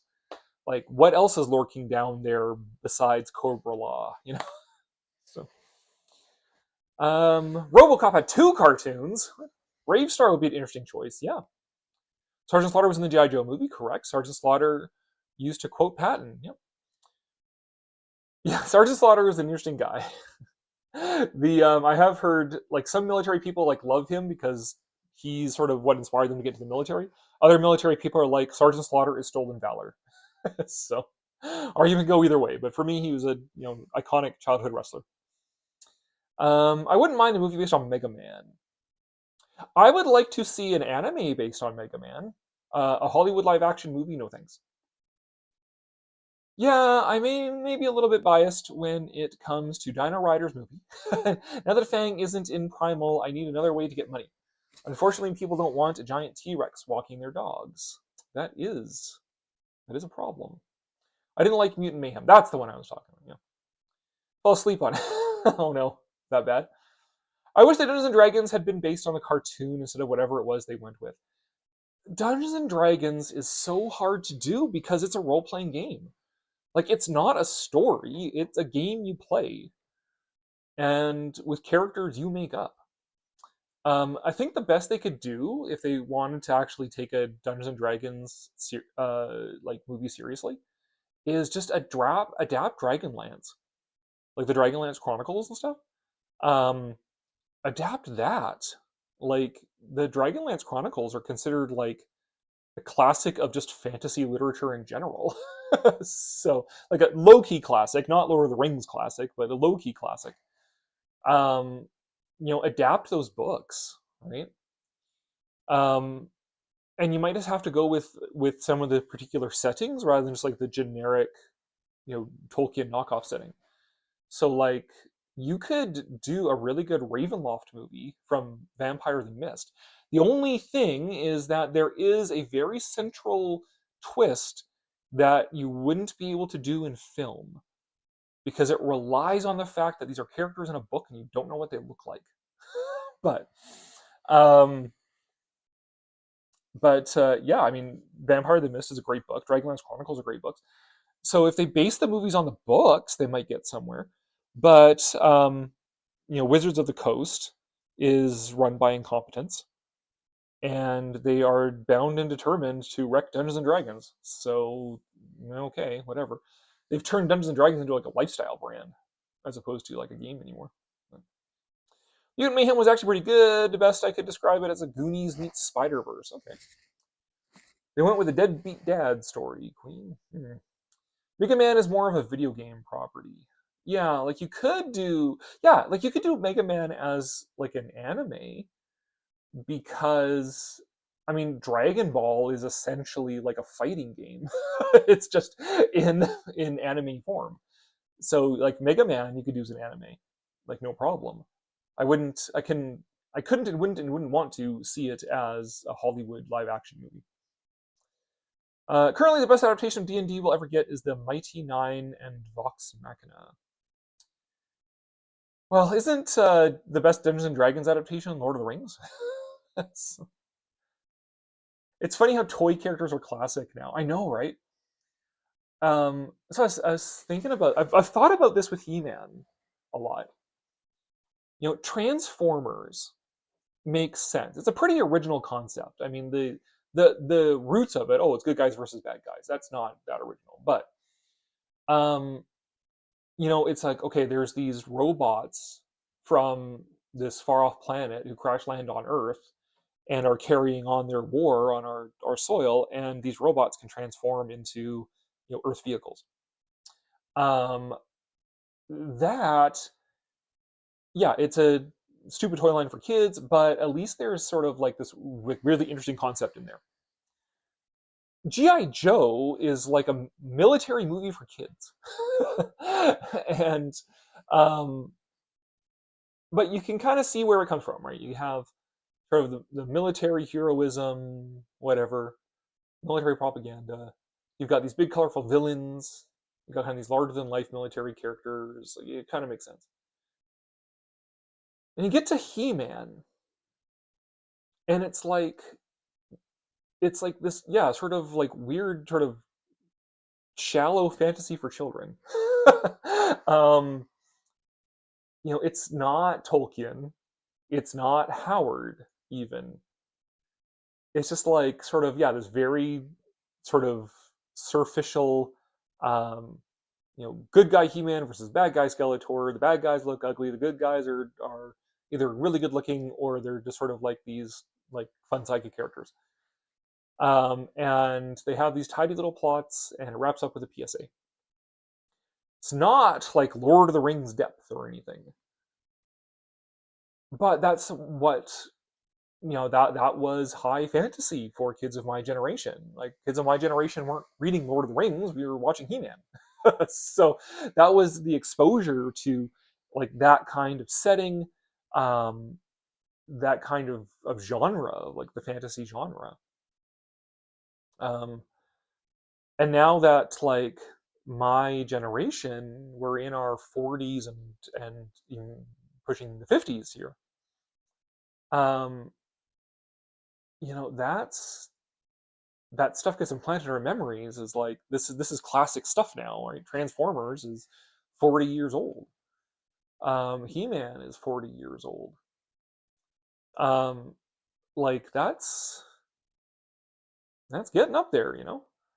But again, the source material, it's not like it's like the super deep like Lord of the Rings or anything. So it's sort of like, I don't know if that's an example of sort of like cultural decline, that these sort of like kind of superficial things made for kids have become like these classic properties now. It's just sort of weird to think about. But I will grant, you know, when do you start reading like actual like fantasy and mythic literature? You start reading your Lord of the Rings and Nibelungen and what have you. You know, the He-Man stuff, you look at it fondly, but certainly not with the same depth as like actual real good like classic fantasy. Let's see. Teddy Ruxpin hasn't been done yet. Oh my god, the Teddy Ruxpin cartoon is like high fantasy.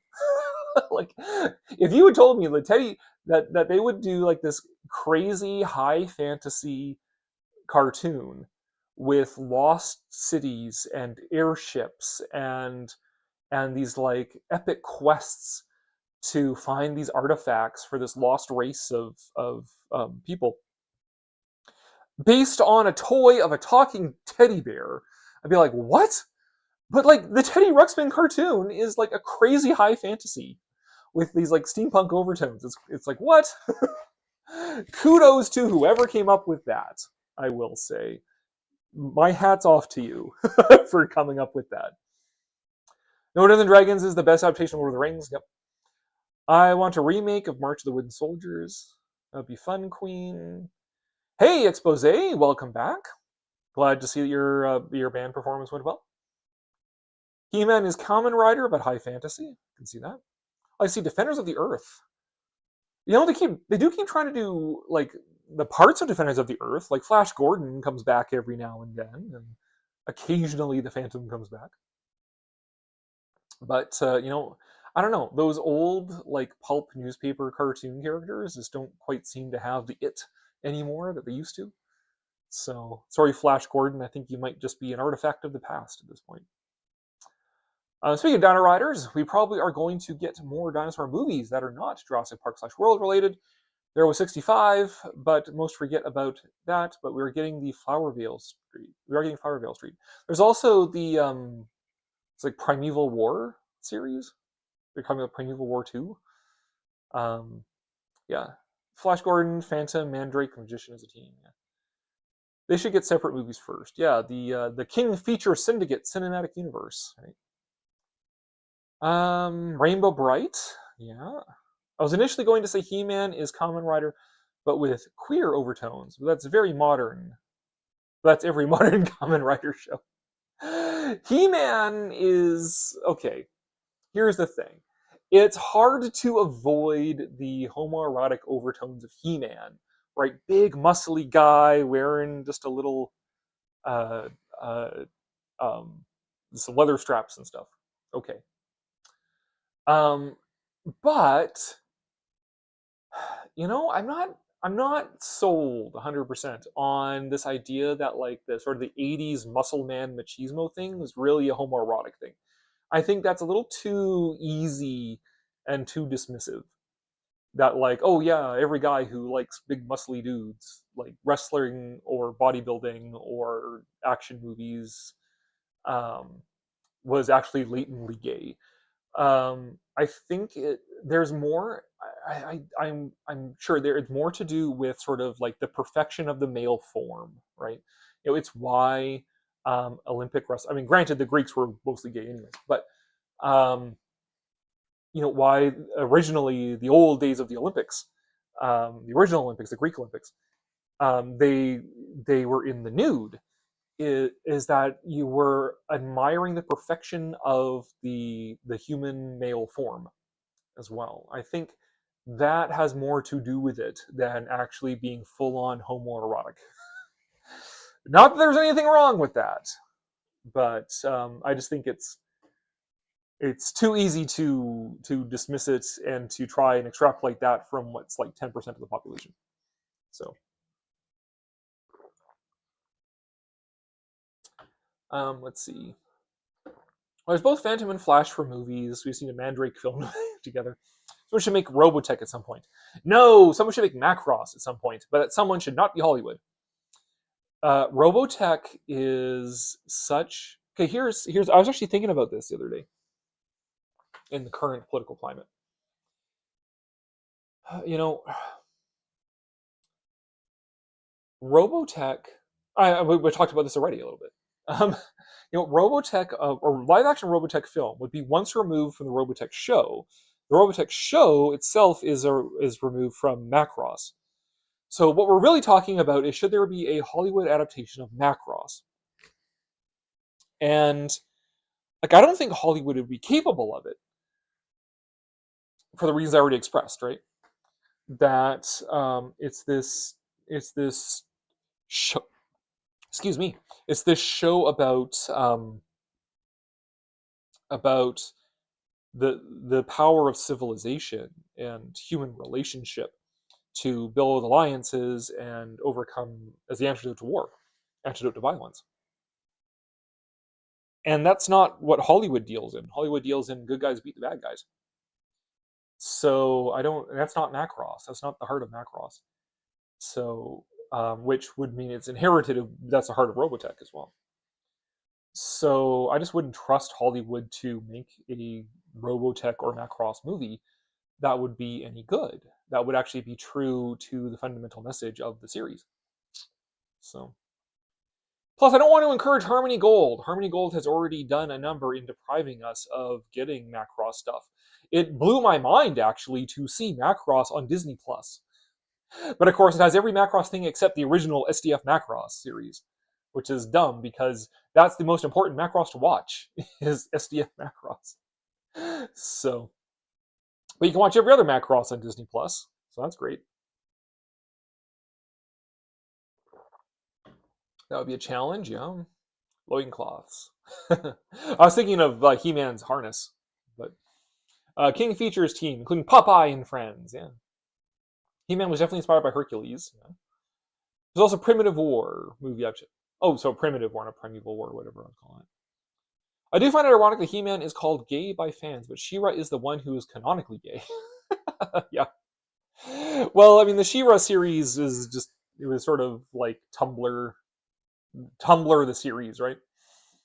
So it just is what it was. There was a whole series of Hercules films back in the day.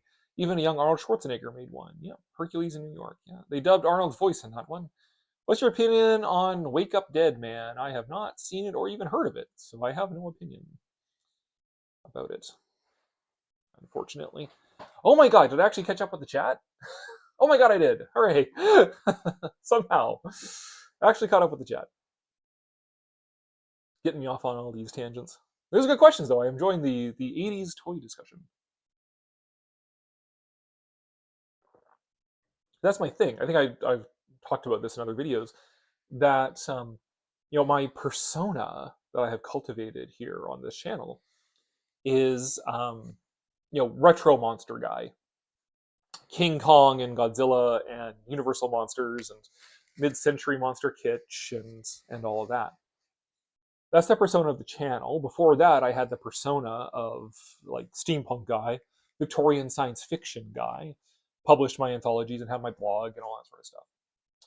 Cultured Victorian science fiction guy. But my roots is I'm a kid of the 80s, so I grew up with Transformers, G.I. Joe, He-Man, etc. So, and I can't shake all that, nor would I want to, because I still love them. I still got my Transformers in the other room there.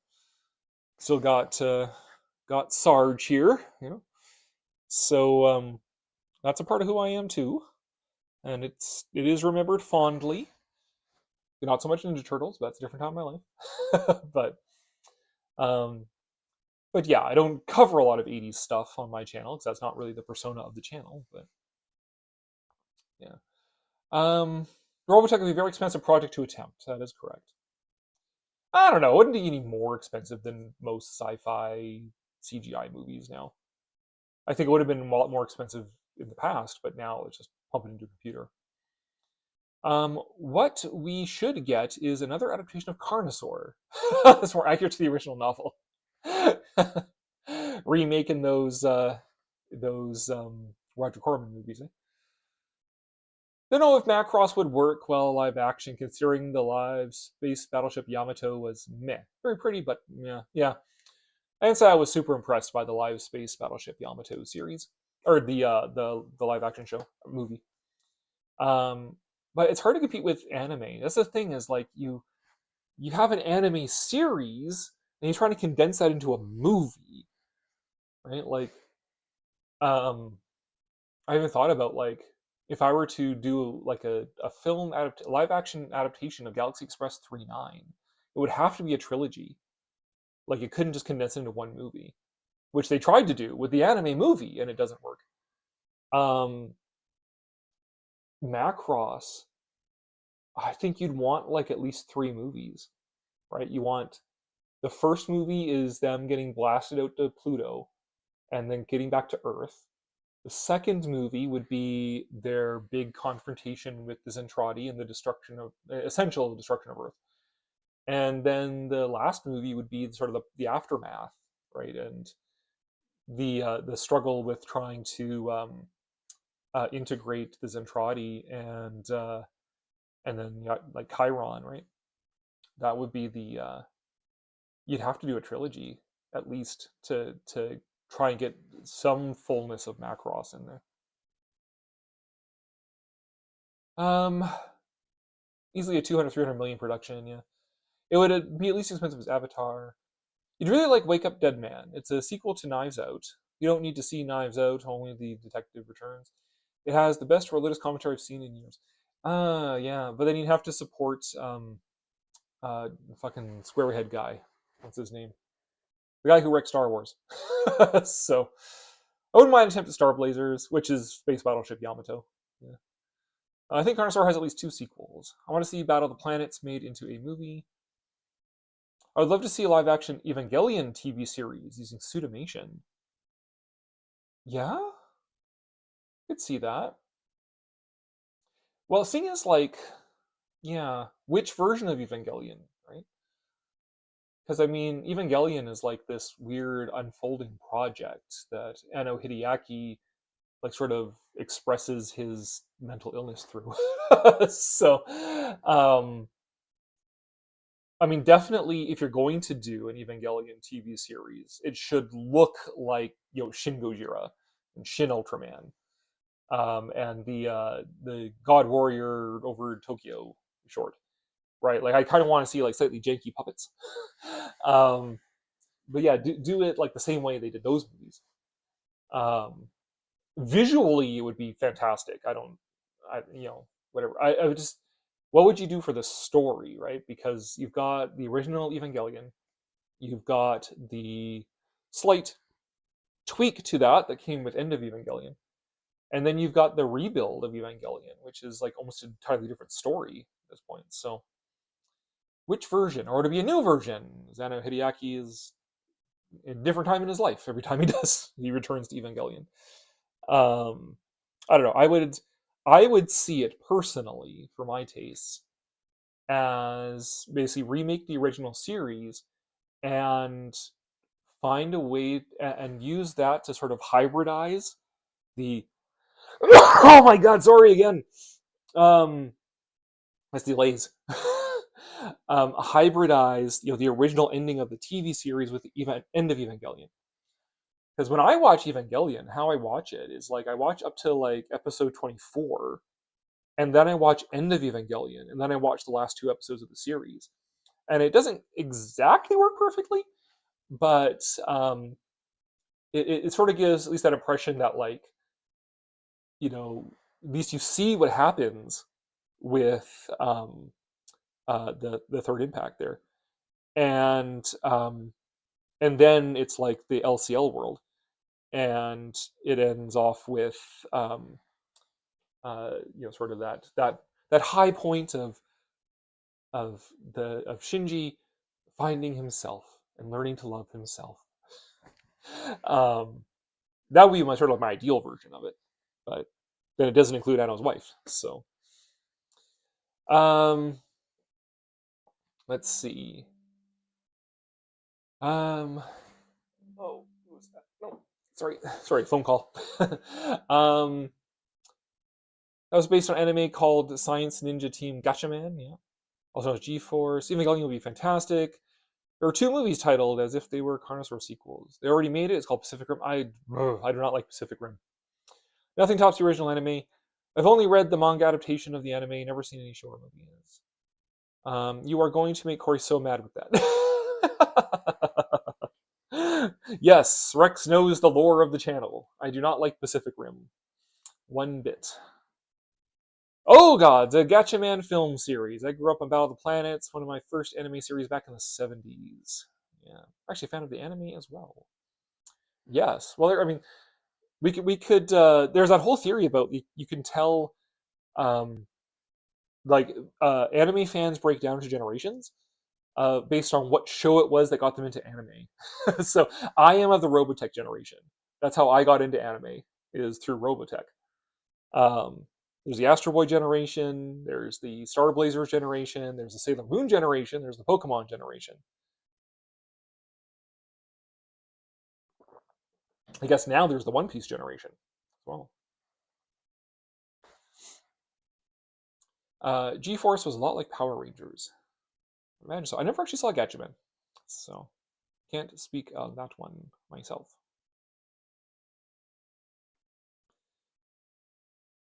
Where are we at here?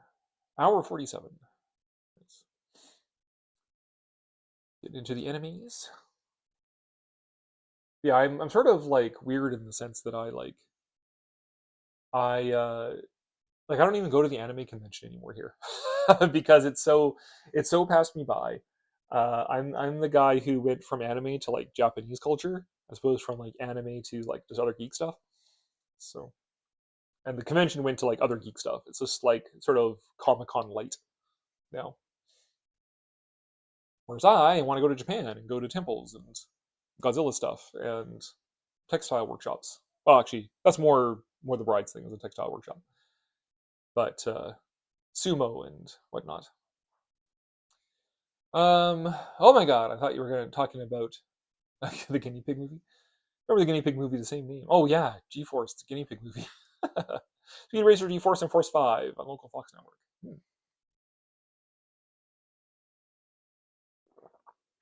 Yeah, Speed Racer, there's another live action anime adaptation. But I actually liked Speed Racer. I thought Speed Racer was actually a lot of fun as a movie. But I'm also not like, married to the anime of Speed Racer or anything. So I thought Speed Racer was okay.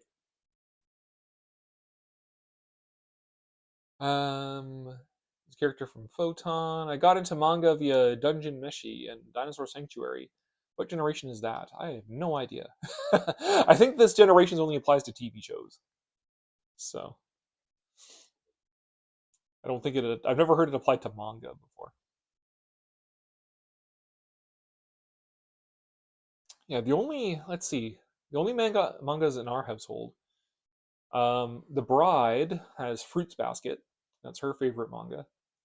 Um, I've got the Sakura Wars manga up to the halfway through the series because Tokyo Pop just went 6 volumes and ended, just stopped, even though that's only half the story. I did have a couple volumes of Galaxy Express 39, but again, those were like $30 a volume. It's like I can't afford that. There's that one I picked up that I haven't read yet, and the Nausicaa manga. I got that, which is a trip and a half. I should actually reread that. The Nausicaa manga is actually really, really good. And it's really hard to watch Nausicaa the Valley of the Wind after reading the manga because it feels so incomplete. Because the movie only adapts like the first 2 volumes of the manga. So it just feels incomplete. Bugger, gotta be a responsible employee, get crap done. Oh no. Bye, Doug. I'll see ya. You bet, there will be next month. Keep warm and sleep well. Thank you. Also, read Dinosaur Sanctuary, Cory. It's really good, trust me. It's like a slice of life Jurassic Park with super accurate dinosaurs. Ooh, all right, I will look that up. Romance Avatar, yeah, classic. I there is a Roman plush floating around out there that I'm interested in getting. It's just that it's between the exchange rate and the shipping, it's redonkulous. So I haven't actually pulled the trigger on getting that Roman plushie, but I would like it. Do you think Akira needs a sequel? I think Akira is highly overrated. So I would not be the one to ask on that question. I have seen it. I understand it. I still think it's overrated. Just didn't do it for me. And Steam Boy as well, I thought was overrated. I was just like, yep, this is an anime that's happening, but it's not like it didn't have like an it to it like um, you were talking like in the Victorian science fiction ones, like Studio Ghibli films or Escaflowne or why am I suddenly drawing a blank? Sakura Wars. I just love those more than Akira, than Steam Boy. But I know that is an unpopular opinion. That said, I also don't like 2001: Space Odyssey. So there's some of these like classic stuff that I'm like, overrated. It's only 8 volumes, so it's not that financially devastating. Right. There's a lot they cut out from the manga. Do you think Metropolis needs a remake? Like which one? the Osamu Tezuka Metropolis or the Fritz Lang Metropolis? The Osamu Tezuka Metropolis. I mean, sure, I don't know, whatever. Nobody really remembers that movie was made, so sure, it could do the remake. The original Fritz Lang Metropolis? No, why? Why would you bother? It's like remaking. It would be like remaking Citizen Kane. Like, why would you bother remaking Metropolis? So, um, yeah.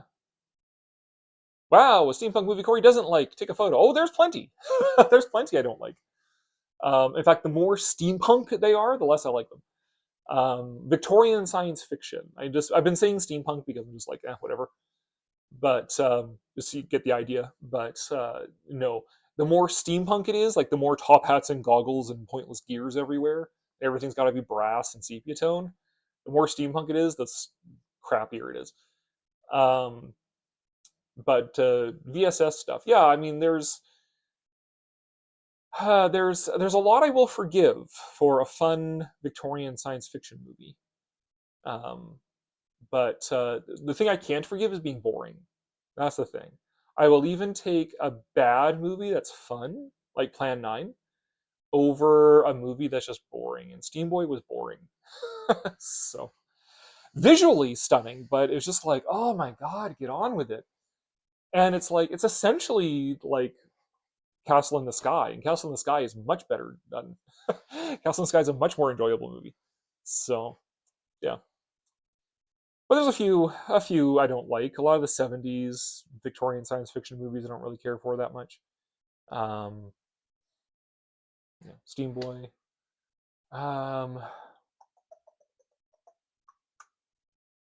Yeah, Van Helsing. You could count as one. I don't like that.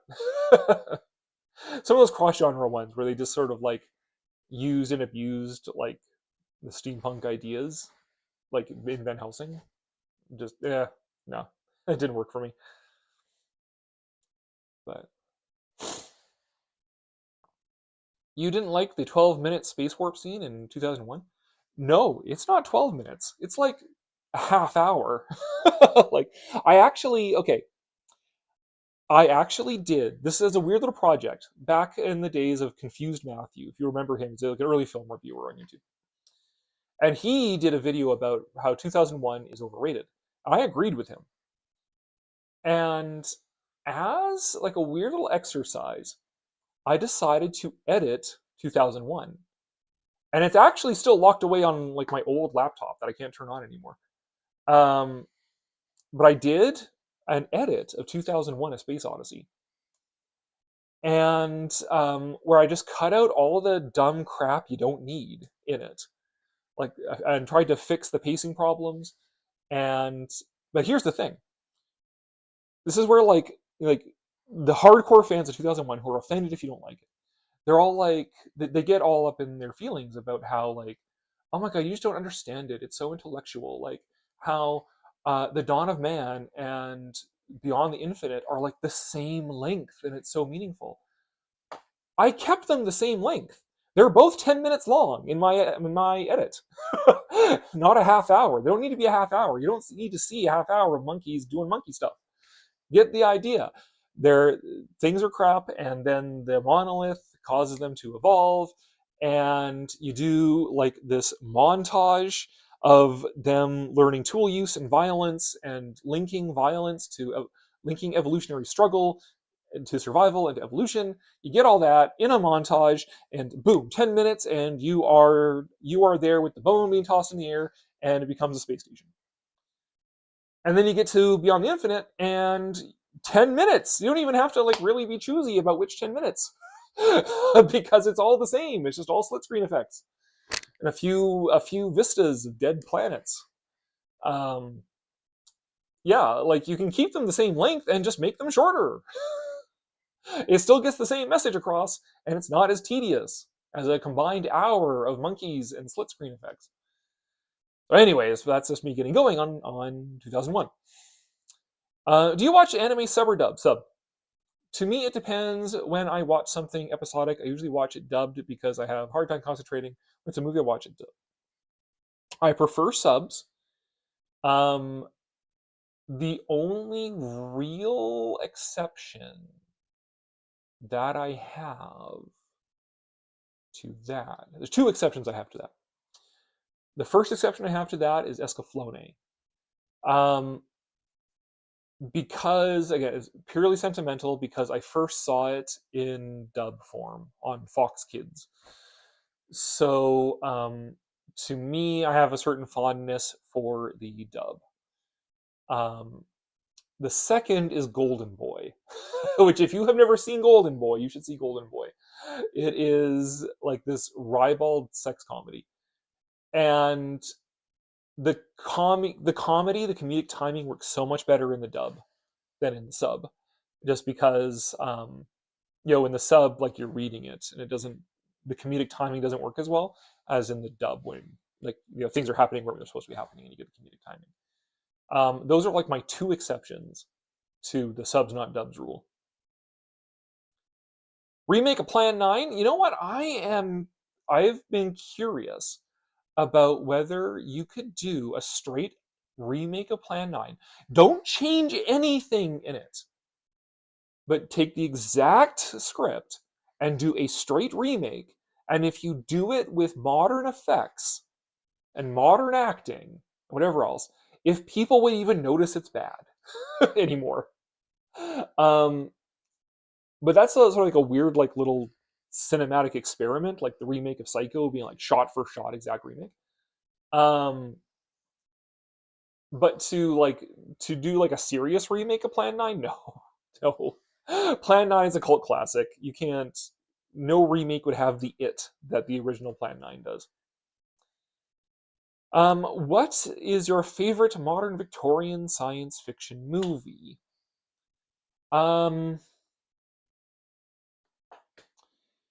So, I mean, modern, we're assuming, like, not silent era, like not Georges Méliès. If we're talking anything made since the advent of sound, then I would say my favorites, plural.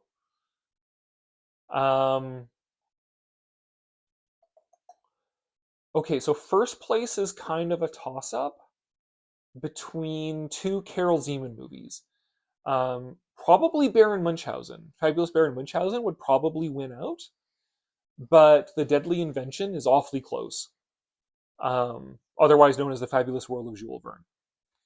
But first place would definitely be a Carol Zeman movie. But that's because it looks old. Like, Baron Munchausen looks like Gustave Doré engravings come to life. The Deadly Invention looks like Edward Rieu engravings come to life. As far as sort of your big budget Hollywood movies, I would say 20,000 Leagues Under the Sea by Disney would be my favorite. And the sort of the quasi-franchise that it spawned in terms of theme park rides and merchandise and stuff like that. So yeah, like Barry Munchausen / Deadly Invention and 20,000 Leagues Under the Sea.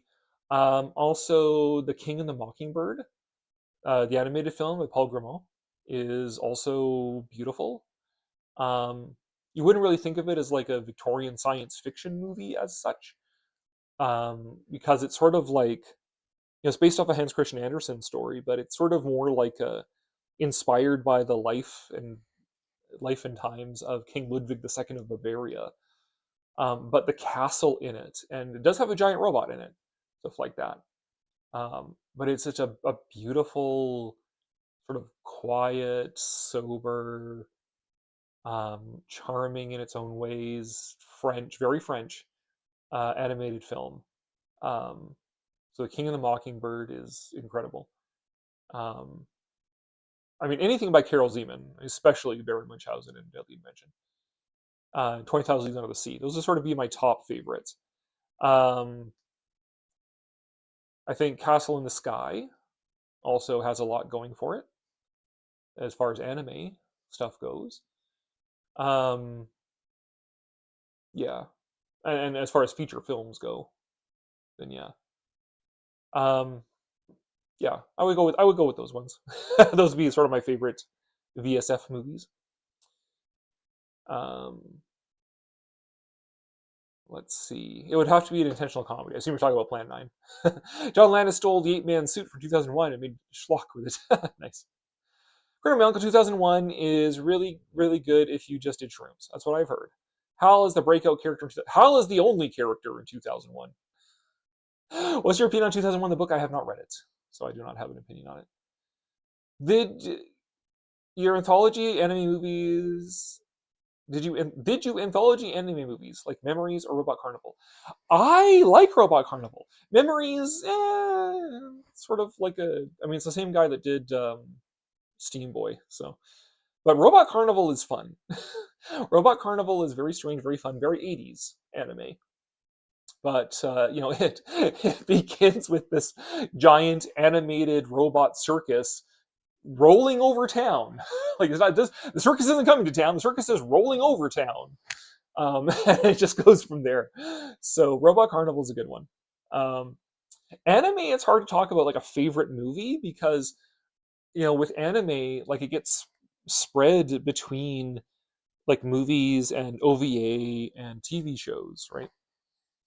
So if you ask me like my favorite Victorian science fiction anime, I would give you a mix of things. So, Robot Carnival springs to mind, certainly. But Castle in the Sky, of course. Vision of Escaflowne is amazing. The Read or Die OVA is a lot of fun. It's set in the modern world, but it's very VSF influenced. So the Read or Die OVA, Vision of Escaflowne, the whole Sakura Wars franchise, but especially the stuff around the first game.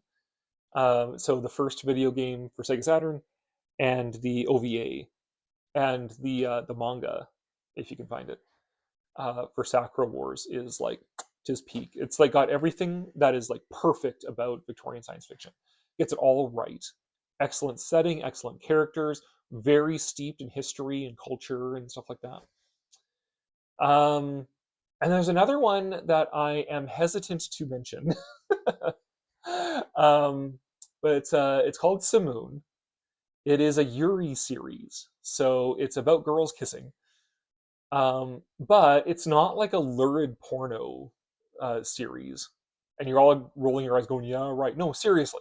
It's actually this really interesting sort of meditation on religion and war and society and stuff like that.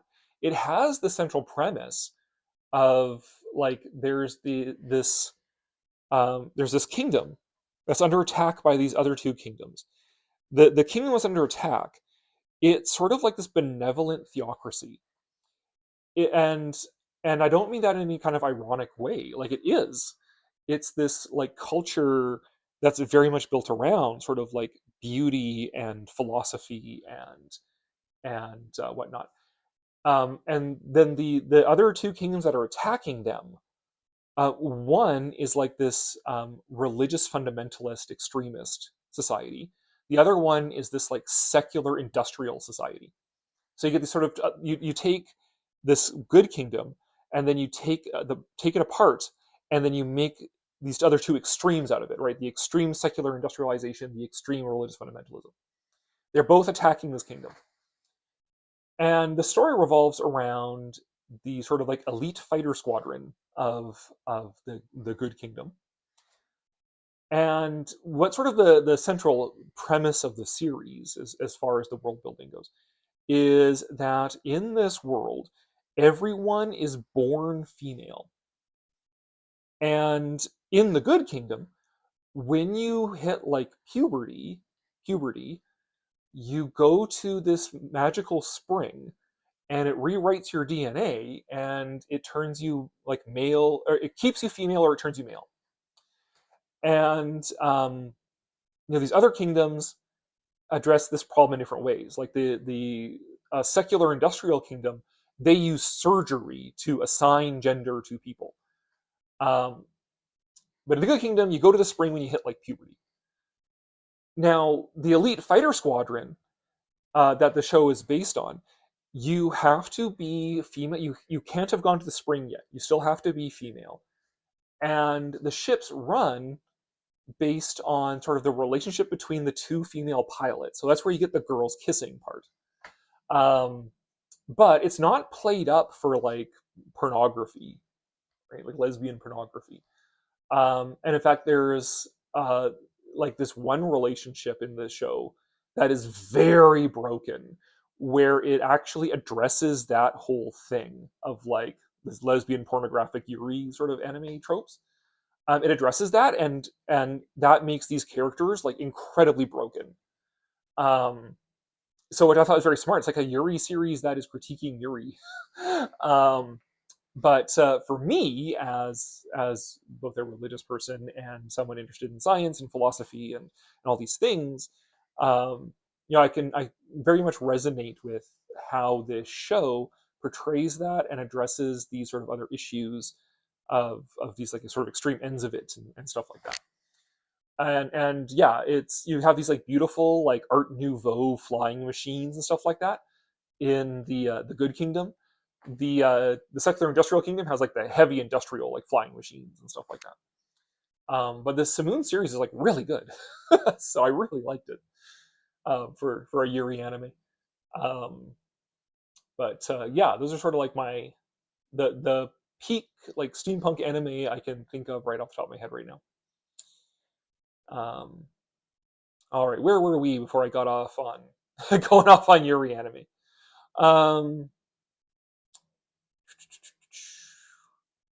Do you know there was a show once called Monster Squad, no relation to the movie, in which Frank Dracula and the Wolfman were superheroes? I feel like I've heard of that, but not anything that's really vivid in my memory.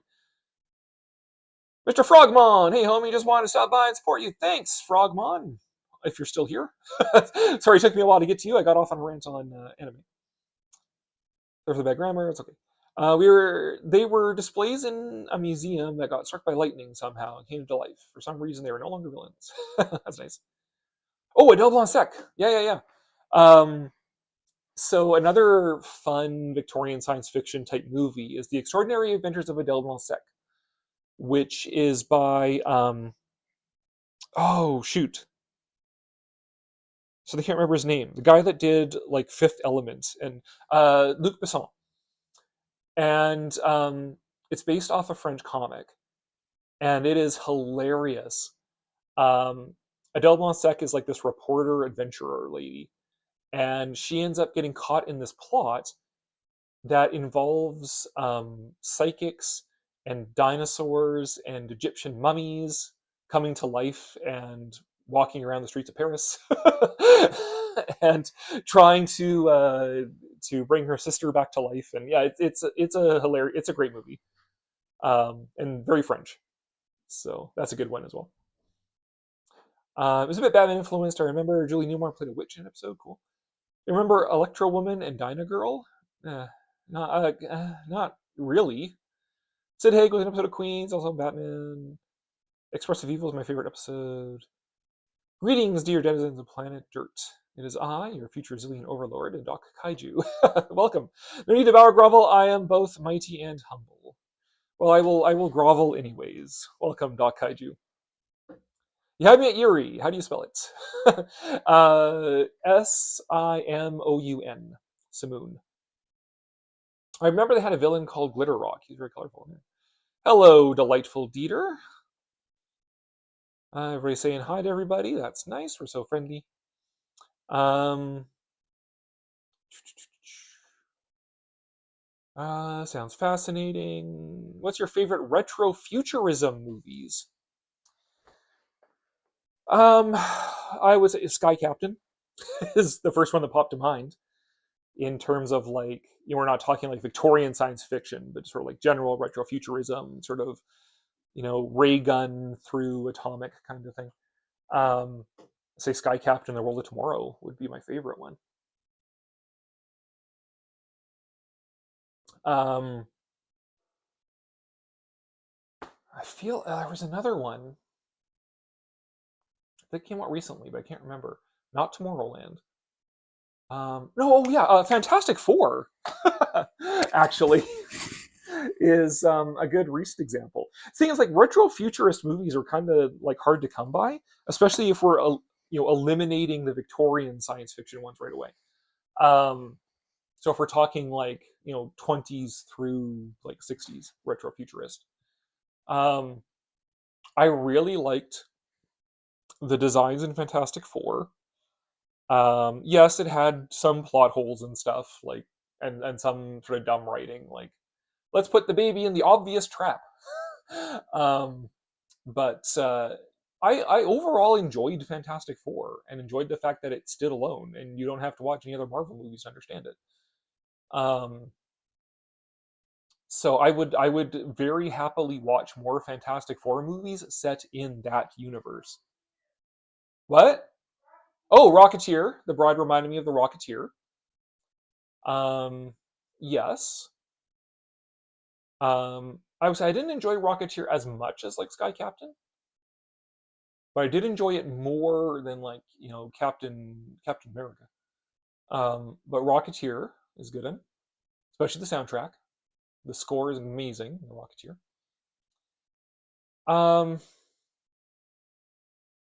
This isn't retrofuturist as such, but one movie that I do very much like in this sort of vein, that is more, it's sort of more like urban fantasy, is Midnight in Paris, which is a Woody Allen movie starring Owen Wilson, where he's like, this sort of like disaffected writer. He writes Hollywood schlock movies. He's visiting Paris with his fiancée, who he doesn't really like, and he dreams of like wishing he could be in Paris in the 1920s with the Lost Generation, Hemingway and F. Scott Fitzgerald and Cole Porter and all of them. And then one night he sort of just chooses to leave his fiancée in the hands of her old professor and his wife, who go have a threesome. But he is wandering the streets of Paris, and he sort of sits down on these steps, and then up comes this beautiful old Peugeot sedan, picks him up, and takes him back to the 1920s. And he goes, and he gets to like, he bounces back and forth between the 1920s and modern day Paris, and learning lessons about life and meaning and purpose and whatnot along the way. So it doesn't have like science fiction elements really. It's not like the time travel thing, but it's more of an urban fantasy.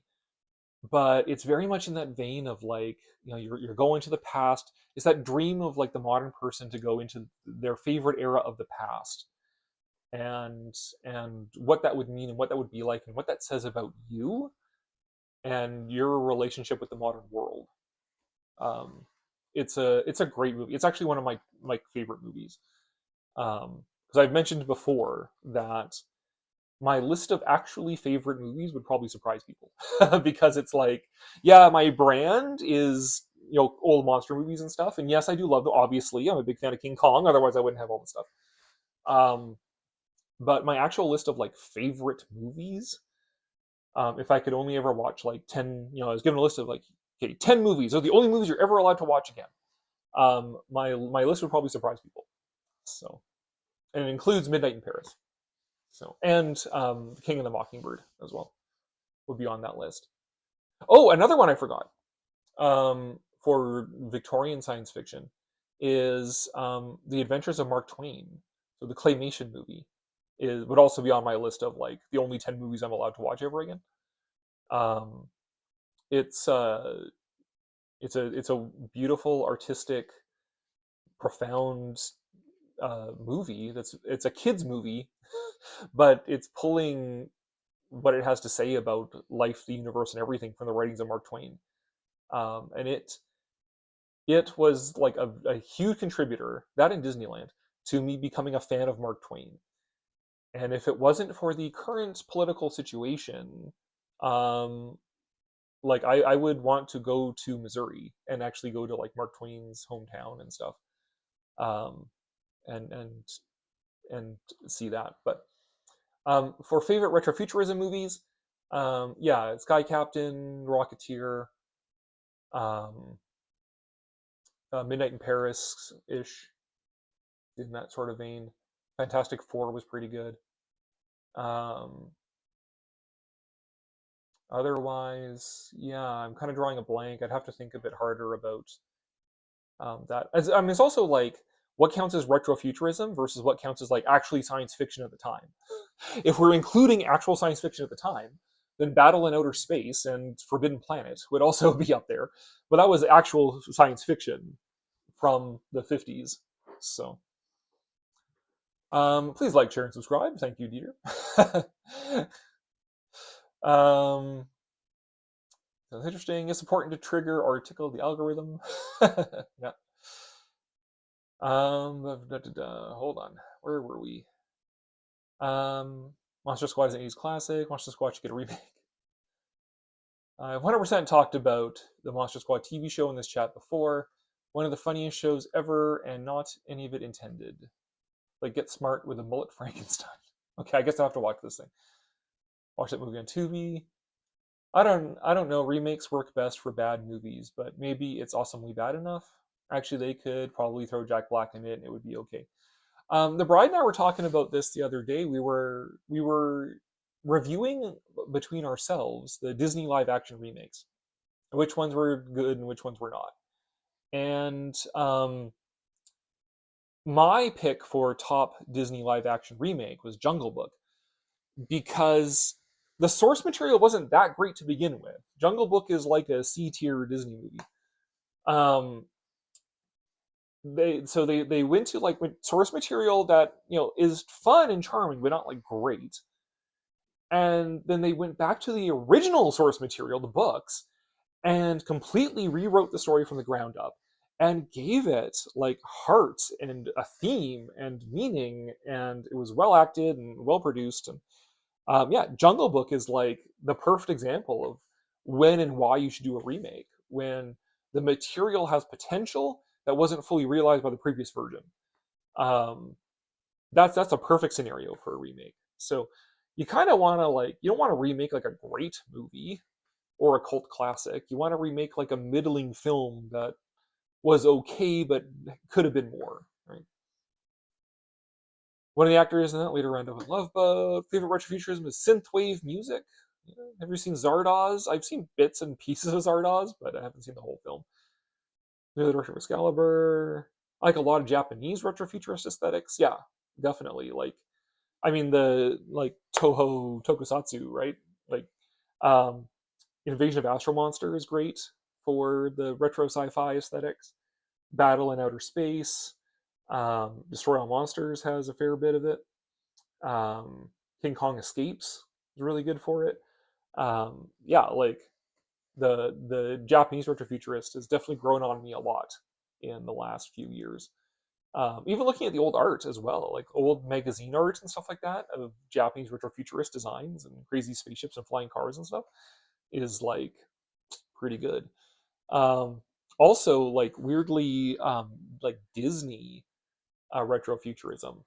So if you watch like the Man in Space trilogy, Our Friend the Atom, Magic Highway USA, those are all really good for like retrofuturistic vibes. Again, when they did those, that was just futurist science. Today, it's retrofuturism. But like, yeah, basically whatever's on the Walt Disney Treasures Tomorrowland DVD set is great retrofuturist aesthetics, and that even carries over into sort of like the first couple versions of Tomorrowland, like the original Tomorrowland and the 1967 version of Tomorrowland. Um, do just subbed. Thank you, Dieter. Did not like Fantastic Four. That is fair. It was dreadful. Well, maybe it's one of those bad movies I like. I don't know. I really enjoy the Blade Runner movies. Have you ever read? I've not read Do Androids Dream of Electric Sheep? I have seen all of the different versions of Blade Runner, but they call it Fantastic Flop. Don't like the number 4. It would have been happier if it was a Fantastic 5. I mean, yeah, they did. I mean, they had Herbie, so why couldn't it have been Fantastic 5? Blade Runner's a classic. Rutger Hauer should have gotten an Oscar for his role in Blade Runner. If you had created a time machine, what would you do? And don't say break it to preserve the time stream. That's boring. um, oh, I've thought about this. If I could travel in time, what would I do? And some like weird, I have like some weirdly personal answers to that. Like, I would go see Disneyland in the 1990s, like back when it was at its peak, the peak moment there in mid 1990s. Um, see odds and ends historical events. See dinosaurs, obviously. See the Ice Age, obviously. Um, pop in at like all different points in geologic time. Go to my favorite geologic formations and go back in time and see what it looked like at that time. Um, the one, and this is going to sound weird, but the one I would be most scared of, but the one I would feel like I most needed to do, would be to go back and meet Jesus. And as a Christian, obviously, but also that's really scary because what is actually meeting Jesus? How is that going to change your life? So that's the scary one that I would need to do. But yeah, but before that, maybe I would go bounce through geologic time and go to Disneyland when in the past and whatever. Go see things that I wish I had seen. Go back to things that were there when I was a kid but aren't anymore. Stuff like that. Do some quick bounces first and then do Jesus. You shouldn't run with blades. That'll accidentally hurt yourself. um, da, da, da, da. Let's see here. Isn't your favorite movie To Kill a Mockingbird? I know it was on there. Actually, no. To Kill a Mockingbird is good, but I wouldn't call it one of my favorites. Like, it's one of those ones that like it's objectively good, but not like one of my favorites. No, it wasn't To Kill a Mockingbird. Sunset Boulevard is one of my favorites. That's sort of, I'm trying to think of like what's close to Kill a Mockingbird that you might have got that mixed up. But I didn't really like Netflix version of Frankenstein. Haven't seen it yet. Thank you for saying so, man. It's actually Fantastic Five. Wasn't the N word Mark Twain's favorite expression? No, it was not. That's just because he was okay. Huckleberry Finn is what you're talking about, and the fact that one of the characters, like his nickname is N word Jim. And people freak out about that, obviously. Like, I understand why people freak out about it. But Mark Twain was chronicling the time period. And so he wasn't using the term like just superfluously, like throwing it out there as a slur. he was documenting the racism of the time. And like the point of Huckleberry Finn is that um, the black people, slaves, are humans too, right? Huckleberry Finn, the character, makes the choice to protect Jim, even if it's wrong and he goes to hell. He makes the choice to protect Jim.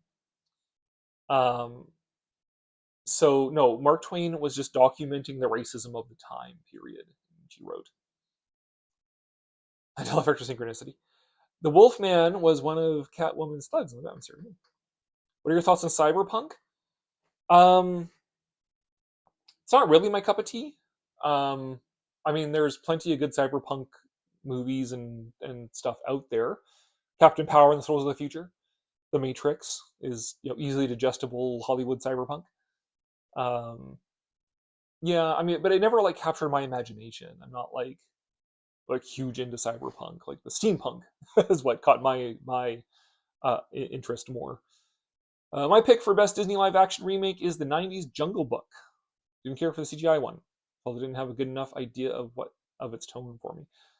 I don't know. I think I'll have to do a video on Jungle Book and why I like the live action one, the CGI one. Jungle Book wasn't really that successful. No. And like €5. Thank you very much. That's like $1 million Canadian. So thank you very much. Thank you very much, Dieter. I appreciate that a lot. And officially, this is the first super chat that this channel's ever gotten. So thank you so much for that. I really appreciate that. I instantly forgot the Jungle Book right after I saw it. That's too bad. Okay, I will have to do this video now then, and so that you all look at the Jungle Book in a different light now. Definitely prefer the cartoon. Buy Bitcoin, gold, and silver. Well, definitely don't want to spend it on US dollars, that's for sure.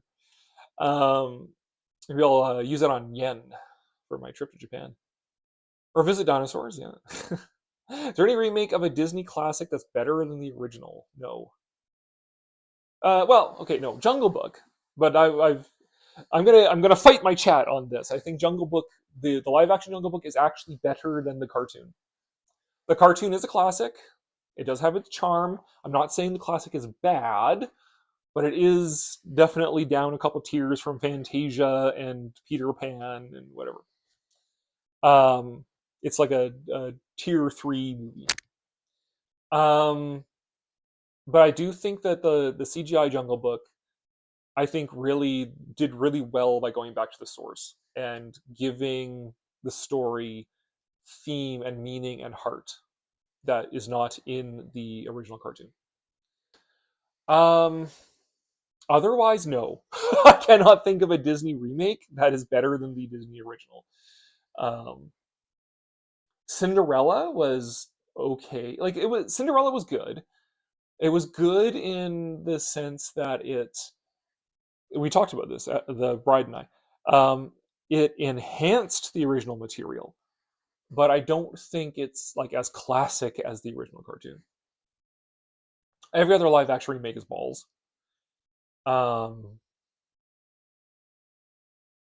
Yeah, like Peter or freaking Beauty and the Beast and Aladdin both reminded me of why the original cartoon is so good. I watched all of 5 minutes of Lady and the Tramp before turning it off. Didn't watch Peter Pan and Wendy. Didn't watch Dumbo. Didn't watch Snow White. That's for darn sure. Did not watch Snow White. Maleficent sucked eggs, hardcore, big time. Wish I never saw it.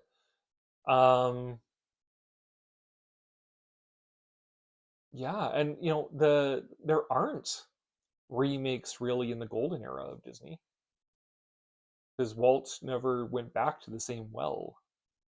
After learning that you can't top pigs with pigs, he never went back to the well for remakes of things. So yeah. Personally, if I created time travel, I turn it into an Airbnb type experience. Yeah. I would open a restaurant. Red Trilobite. Eat the past. Okay, you're all debating my religion, so I'm gonna let that one go. But suffice it to say, I think Jesus was a real person. If you go back in time, make sure not to cause a butterfly effect. Be sure to know what unless time is linear. So the time that we know includes when you went into the past. So there you go. I like linear time because linear time is easy. So, let's see. Butterfly. I got to kill a mockingbird. Mice and Men. Yes, Of Mice and Men is. Thanks for reminding me. Yes, Of Mice and Men is an amazing movie. It is a brilliant movie. That would be on my list of 10. Yeah. Again, debating. No, Jesus is not based on Prometheus. I'm reading for no, but again, I'm not in the mood to debate my my religion with you guys. I think cyberpunk is the only future genre that gets to call itself punk. I like steampunk and Adam Punk, but they aren't punk at all. Well, originally, like steampunk as an offshoot of cyberpunk was like if you read the Difference engine, that's like actual steampunk. And according to like cyberpunk fans, steampunk was a very small and short-lived subgenre of cyberpunk. It just the name got applied to any Victorian science fiction, like retro Victorian science fiction. Um, but yeah, I would agree. I mean, most retro Victorian science fiction isn't punk, and when steampunk became punk, steampunk started to suck. So, yes, the name Christ is Greek for savior. Um, People try to tell me Ghidorah is fictional, but he shits on anything we build above ground. True. Ghidorah is obviously based on the Greek Hydra, that, or Orochi the dragon. Once again, there are many multi-headed dragons in many different cultures, correct. No, I think the Hydra is based on an earlier invasion attempt. There are too many kaiju fighting back in those days. Correct, Doc Kaiju. And Rex has also sent me $5. Thank you so much. I really appreciate that. We got the ball rolling on Super Chats now, so thank you so much. Thank you very much for supporting the channel and throwing a few bucks my way. Helps pay for my buy shipment. Now, this is the first American Super Chat. Now, favorite time travel movie. Favorite time travel movie, I guess if we count it, would be Midnight in Paris. That would be my favorite time travel movie. As Owen Wilson bounces back and forth between 1920s Paris and the modern day. No explanation required. That's not the point. Other time travel movies. Well, I mean, The Time Machine, the original one, is a classic. In a sense, Journey to the Center of the Earth, and also Carol Zeman's Journey to the Beginning of Time, both in the same sense, in that they're time travel stories without a time travel machine. So, Jules Verne wasn't about to invent a time travel machine because, as far as he was concerned, there was no way in physics to do it. So, he didn't try to invent a time travel machine. What he did do was write this allegorical story in which the characters are descending through geologic strata until they literally travel in time. They go to the center of the earth where everything from the past is alive. So it's this, again, like this allegory, like symbolic sort of going down through the layers of rock until you reach the actual physical past. So Journey to the Center of the Earth is a time travel movie without time travel. And Journey to the Beginning of Time by Carol Zeman is very similar in that respect, where these boys, they get a raft and they go down the river of time and they see prehistoric life unfolding around them as they go further and further back in time until they reach sort of the ocean of sort of primeval chaos. They get all the way back in time. So those are like time travel movies without time travel machines, which I guess technically Midnight in Paris is also, because there's no time travel machine. It's just urban fantasy. Peugeot picks him up and at the right time when the clock strikes midnight or whatever. No, it is midnight in Paris. But I guess the time machine for sort of like traditional time travel movie. I'm trying to think of other time travel movies, but my mind is drawn a blank. So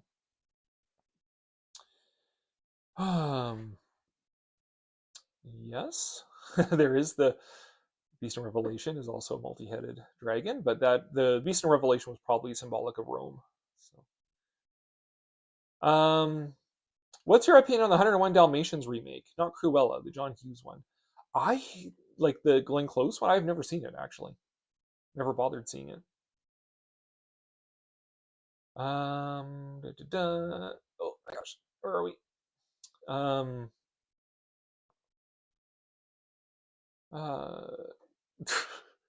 Vice and Men, the band? No, it's a book, and then a movie, and then a band. You have a lot of problems with the resurrection. Well, I mean, if you don't believe in it, then yeah, I suppose you would. So, I also hope you like the super chat. Yes, thank you. I had to find my actual debit card to enter the information. Thank you so much. Thank you, Rex. Correct. You're still debating my religion. Time Machine is the definitive time travel story, yes. Doc Kaiju throwing a $1.49 my way. Thank you very much. Which is hilarious because there's $1.49 Days was an old thing with a Canadian department store. And from my childhood, the department store no longer exists, but they had $1.49 Days was their big sale. So thank you, Doc, for the for the $1.49. Thank you so much. The George Pal story is classic. Yeah. Third super chat. Thank you. Yeah. What's your favorite Jules Verne comic adaptation, if you have one? Favorite Jules Verne comic? That's a toughie. Because there's not. I mean, there are, but there aren't. Like, I mean, you just say, oh yeah, like Classics Illustrated, 20,000 Leagues Under the Sea. That's no fun. But my access to like, the Bandy Disney with of Verne stories is pretty limited as well. So it's almost like it's not fair for me to try and say.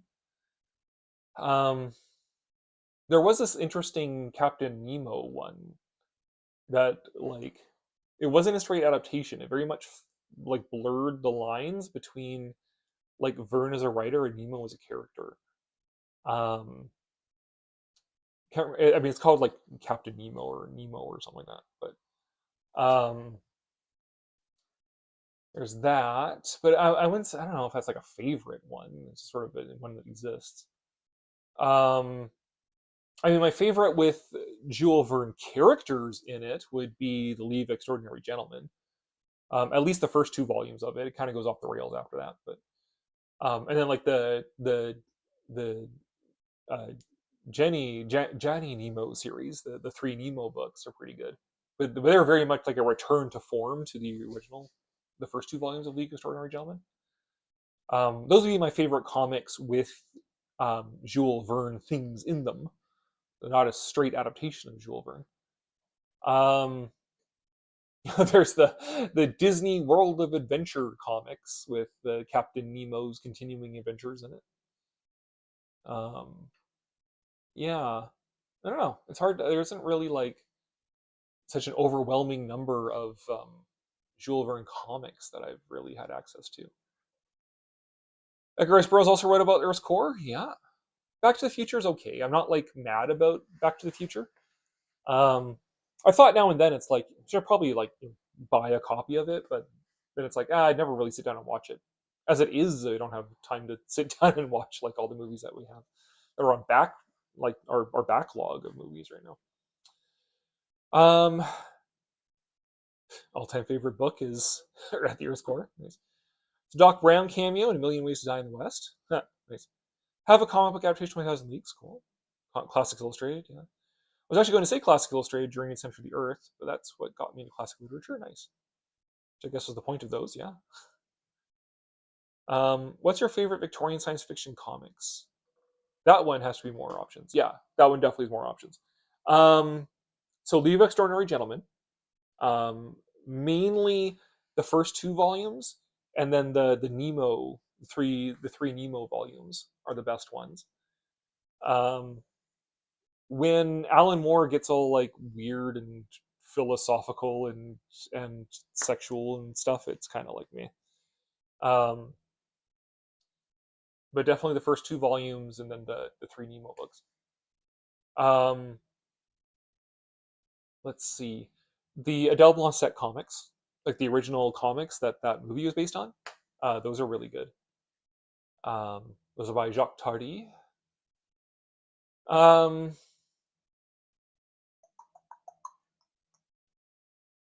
Yeah, I'd say those are the main ones for Victorian science fiction comics. Um, oh, yes, kind of drawing a blank on other ones. Because I'm not in the library. If you're in the library, I could just look at the bookshelf. Um, yeah, I'll go with those ones for now. And if I'm missing anything, I'm sure it'll pop back to mind. I mean, Nausicaa, if it counts, the Nausicaa manga, if that one counts. The Sakura Tyson manga, if that one counts. Sakura Wars. Well, I mean, Sakura Wars would count. So, if we're counting manga, then yes, Sakura Wars as well. Nadia, if it counts, because Nadia is actually like a post-apocalyptic story, but it kind of has like steampunk technology.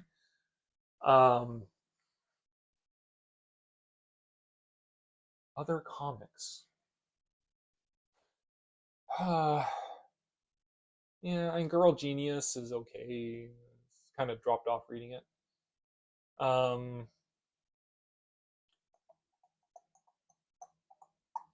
It's weird, but Little Nemo in Slumberland, like the old Winsor McCay comic, did a whole series where Nemo was in an airship and traveling, like went to Canada and stuff in this airship. So that was really charming as well. But yeah, I would say League probably my favorite. Why is Queen Kong the best Kong film? Wash your mouth out. How dare you? There have been several adaptations of 20,000 Leagues. It's in the public domain. Yeah. Yeah. Martin was feeding his cats. I cannot say enough. Adele Blanc, amazing comic and movie. Yeah. Adele Blanc is really good. Adele Blanc is really good as an original idea. Whereas League of Extraordinary Gentlemen is interesting as a pastiche of all of these other literary characters, all thrown together. So as far as like original concepts go, then yeah, like Adele Blanc and Sakura Wars. Although Sakura Wars, the manga is based on the video game, so there you go. But I actually grew up with a Adele Blanc comic as a kid, though I only read the dinosaur one. Yeah, even Ape is better than Queen Kong. Those musical scenes were fire. Queen Kong is certainly a movie. What's your opinion on the Disney film Midnight Madness? I love how there's a Disney movie with Pat's Blue Ribbon as a major plot point. I have never seen that movie, so I cannot comment on it. Sorry, Rex. Oh, yes, there is an animated Kong musical. I did a video about it. I did a video on um, the Kong animated musical and the King Kong Broadway show, and why can there never be a good King Kong musical? Like, is a good King Kong musical even possible? Because neither of those are very good, and I don't know if you know the lore of the channel, but a couple years ago, I was at the comic expo here in my city, the Comic Con, and I saw Jodie Benson. She was in the celebrity zoo, all by herself. Nobody was getting her autograph or anything. And I actually came like this close to like, all right, I'll put down like the $50 or whatever to get her autograph and talk to her about the Kong musical. And like, what happened with this movie? On paper, it looks good. You know, it's got music by the Sherman Brothers. It's got the Little Mermaid, Jodie Benson, Dudley Moore doing Carl Denham. But somehow it just did not gel together into something that was good. So just to ask her about like playing that, and if I don't know if I could have like if she would be willing to be on camera talking about it. But I'm not very good with like talking with celebrities and stuff. So I passed on that opportunity. But the best would be to actually get like a physical copy of the Kong musical and have her sign that. Um, but no, I did not. Maybe next time we'll see if she shows up again. Maybe next time. But that was really more of just like I just happened to see her as I was walking by. I was not planning to be there at the same time she was. Let's see. It's awesome, Rex. When we went to the Science Museum in Paris, the Art Métier, there was a cutout of Adele Mosek. No, it was not at the Art Métier. It was at the Natural History Museum, the Paleontology Gallery, because the Natural History Museum, that's where the dinosaur volume takes place. The pterodactyl egg is in the Natural History Museum. So they have the cutout of Adele Blanc there. In fact, I have a photo of it, just not on my person right now. So you see the animated Kong musical. Yes, you do, Doc. It is something to see, and you can see it online. It's on YouTube. Except like it's this weird like cropped pan and scan kind of version. It's actually like a widescreen movie, but they have like this. Oh no, sorry, it's standard ratio, but they cropped it to be like YouTube widescreen. So yeah, it's or whatever, but yeah, it is on YouTube, so you can watch it. Kong actually survived his fall for the Empire State Building in that one. Well, you can't have him die at the end of the kids movie. So he just kind of wakes up. He had a big fall. Got a little bit of an ouchie. That's all. So obviously doesn't count. That thing was an abomination. Yes, it was. I mean, it's funny that it exists, but it's not even like it's not even quite bad enough to be like entertaining. It just kind of exists. So, yeah, it did not gel. Yeah, Rex, go to Paris sometime. The Natural History Museum is incredible there. It's the thing, like, everyone's like, Paris, oh, the Louvre, the Eiffel Tower, Notre Dame. I mean, I love Notre Dame is like my spiritual home away from home. Like, I have my church, and then there's like Notre Dame. We went to Notre Dame like practically every day that we were in Paris. Um, but the other museums are amazing as well. So the Natural History Museum in the Jardin des Plantes is amazing. The Musée d'Art et Métier is also amazing with this fantastic, like steampunk metro station, designed by the guys who did. Oh yeah, for comics as well. There's the Fantastic Cities series. They're all like trade paperbacks. Um, and they've been slowly translated into English and stuff, but they are these really stunning sort of meditations on architecture and the effect of architecture on society and our sense of identity and time and space and meaning and all this sort of stuff. A great high concept series of trade paperbacks. And the guys who did that also designed the metro station at the Musée d'Art et Métier, the steampunk train station in Paris. So that's worth checking out. There's the Museum of Carnival Arts in Paris, which is where they filmed the scene from Midnight in Paris. So we did the tour of that. Paris is amazing. Paris is incredible. Go to Paris. Drop everything and go to Paris. Go live in Paris. Like, Paris is amazing. That's where I get to like spurge out as a Francophile. Lots of places I like, lots of places I'm interested in. But I mean, Paris is Paris. Paris is the world city. So the world city. At least King Kong didn't talk or sing, thank God. Really wasn't her fault. Yes, a good King Kong musical is possible. I wrote it, and it's called Sing Kong, where the only one who sings is Kong, and he ends the movie by singing New York, New York. Yes, that is the only good King Kong musical. I need to see that. Do it. Make it so, Rex. Make it so. Actors only say the lines they're given, but they can say them well. They can say them poorly. I bet I could make a lousy a lousy Kong musical with AI that everyone would hate.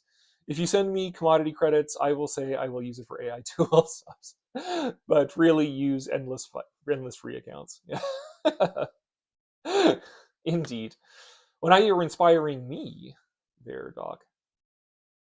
You should watch Midnight Madness. It's hilarious. It's about a bunch of college students who enter a game to win bragging rights. It's completely inappropriate, and I love it. I'll see if it's on Disney Plus. Anything could be turned into a musical. Schindler's List the musical. I don't know about that one.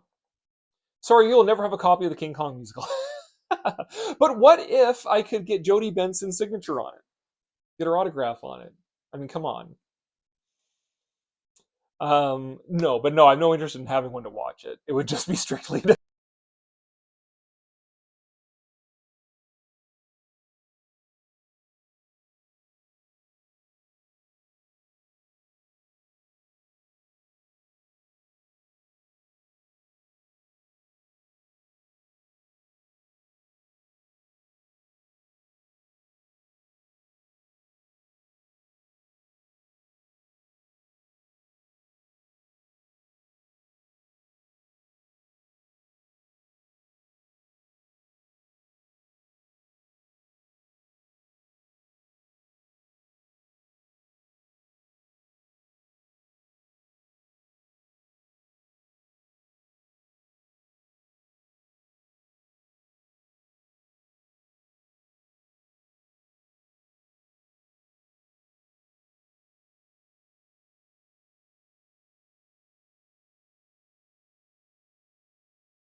Okay, hold on. Oh, can you hear me now? Okay, hold on. There's a bit of a delay. Am I coming through? Still not coming through. Okay, hold on.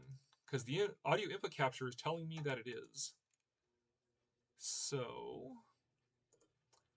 let's see. Okay. How is that? Am I coming in now? You still can't hear me. Uh-oh. Oh no. Is everybody commenting on it now? Oh, now you can. Well, Queen says she can. Yeah. Yeah, Rick says I'm back. Okay, I guess not. All right. Sorry, everybody. I'll have to get closer to the microphone now. My little mic ran out of juice apparently after filming a couple of videos on it. Okay, so where were we? Right, I was complaining that at least the King Kong musicals or the other crappy King Kong movies were more interesting than the hooray, okay. At least they were better than the one it's based on. Let's see. Right. Oh, Universal. Right. Okay. What I was saying before I blanked out was that with my time machine, going back to Disney in the 90s, I would also go to Universal Studios in the 90s so I could actually see the animatronic King Kong. And if the time machine let me, go wherever and whatnot, then also to Florida, Universal Florida, to do the whole confrontation ride. Yep, absolutely. Would do those two. In fact, the Kong rides, and Disney's various 20,000 Leagues rides that no longer exist are like my go-to. Like, I wish I could have rid those rides. I wish I could have ridded those rides. Disney's long gone 20,000 Leagues rides and the Universal Kong rides. Not unless someone sends you a copy, Bride, which I would 100% do if you have a P.O. box. Also, Bella Lugosi meets a Brooklyn Gorilla. I will do that one for you someday, Rex. Don't worry. Don't have a P.O. box. If you email me, I can send you my mailing address. Kong not dying wouldn't make any sense. Yeah. Well, technically, he didn't die in the 76 one either, right? Because he comes back and King Kong lives. He's got the heart transplant. I remember the movie with Jerry Lewis lookalike. He actually got sued by the real Jerry Lewis. Oh my god. That's probably why he never worked again. Yeah. Rex had pity on me. No pity for the bride. I like to imagine on an alternate planet 3, the giant animatronic got hijacked by us and ate a few dozen park guests. Yes. I will go to Paris the second they apologize for using dinosaurs to build the Eiffel Tower. There is another book you should look up. It's called Panic in Paris. It's by Jules Lermina. Written like 1913 or something like that. And it uses Vril from Edward Bulwer Lytton's The Coming Race. But uses Vril to resurrect dinosaurs who run amok in Paris. So you might like that book as well. Midnight Madness will never be on Disney Plus. It would ruin their brand. You say that, but then it's really weird to see the adventures of Ichabod and Mr. Toad sandwiched between Abraham Lincoln Vampire Hunter and Alien. So I don't know how much the brand could be ruined at this point. Went quiet, yeah. I've seen Midnight Madness, same actor as American Werewolf. Everybody's telling me I'm muted. Get a poster, like the Kong musical poster. Lost sound volume. Yeah, sorry. Can you tell Cory he's muted?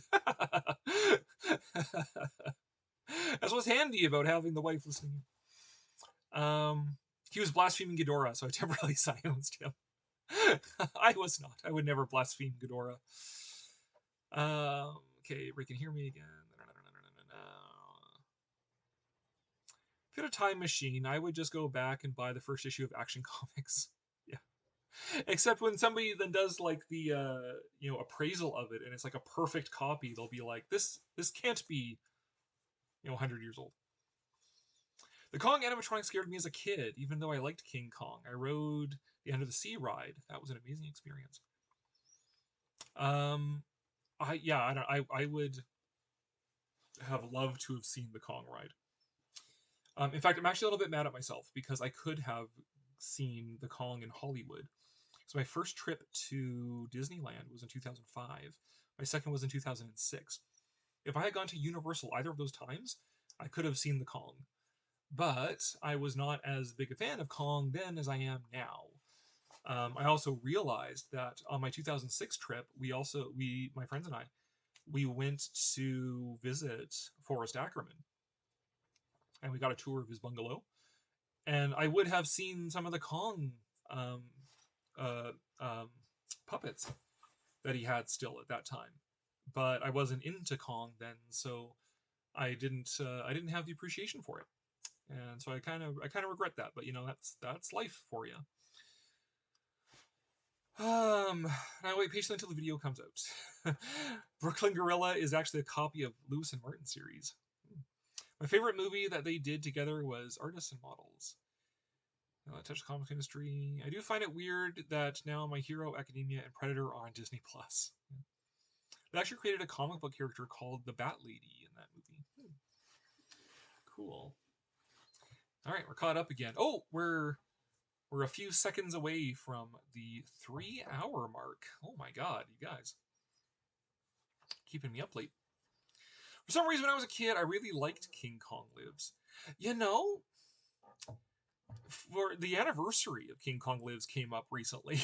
So I actually sat down and watched it finally. So it's on YouTube, like Shoutcast has it. And it wasn't the worst thing I've ever seen. I actually put it ahead of the animated musical and 2005 and 1976. So like King Kong Lives is like, you know, the fourth worst, I guess.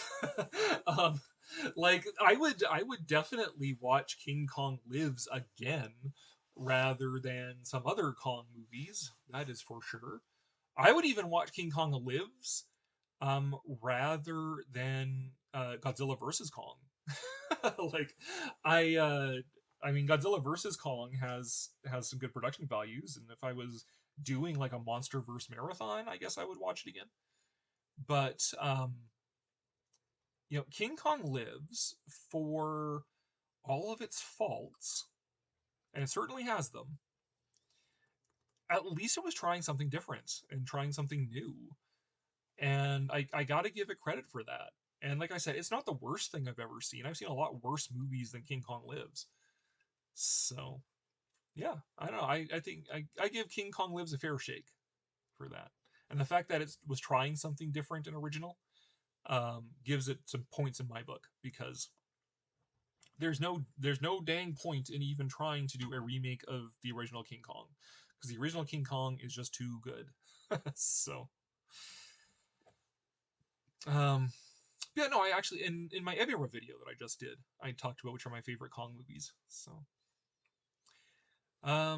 Forrest Ackerman was an amazing collector and historian. Yes, he was. Yep. It was a privilege to meet him in 2006, even if I mean he was already well on the decline. He was in his 90s already at that point. He was well on his decline at that point, so he wasn't the same sort of really vibrant character that I had known from watching documentaries and stuff like that. Um, but it was still an honor to meet him, and he conned us into taking him to lunch, and he proceeded to try and hit on a friend of mine who who I think she was just engaged at that time, but yeah, I had to sit in the car while this 90-year-old Forrest Ackerman is hitting on this friend of mine. And it just ended up becoming this like running joke with her then fiance, then husband, then ex-husband, of like, dude, you at least you weren't in the car. I had to be in the car while this was going on. So, but yeah, no, he's Forey's amazing. Forey was great, and I still love reading, you know, Famous Monsters of Filmland magazine, scanned copies of it online and stuff. I think it was my favorite King Kong film growing up. Yeah, sure. You know, why not? King Kong lived such a sad ending, yeah, but at least there's Baby Kong, so there's that. Would you rather fight one gorilla-sized Bela Lugosi or five Bela Lugosi-sized gorillas? Gorilla-sized Bela Lugosi, because if he was gorilla-sized, he would actually lose a few feet in height. He would just be really small. Should have been called King Kong Dies. Yeah. Can't stand Dino De Laurentiis. Yeah. The man was a cheap hack. At least I'll give him credit though. DEG did release Transformers the movie, the original one. So I'll give them credit for that. Lady Kong needs a comeback. Yeah. Yeah, we need.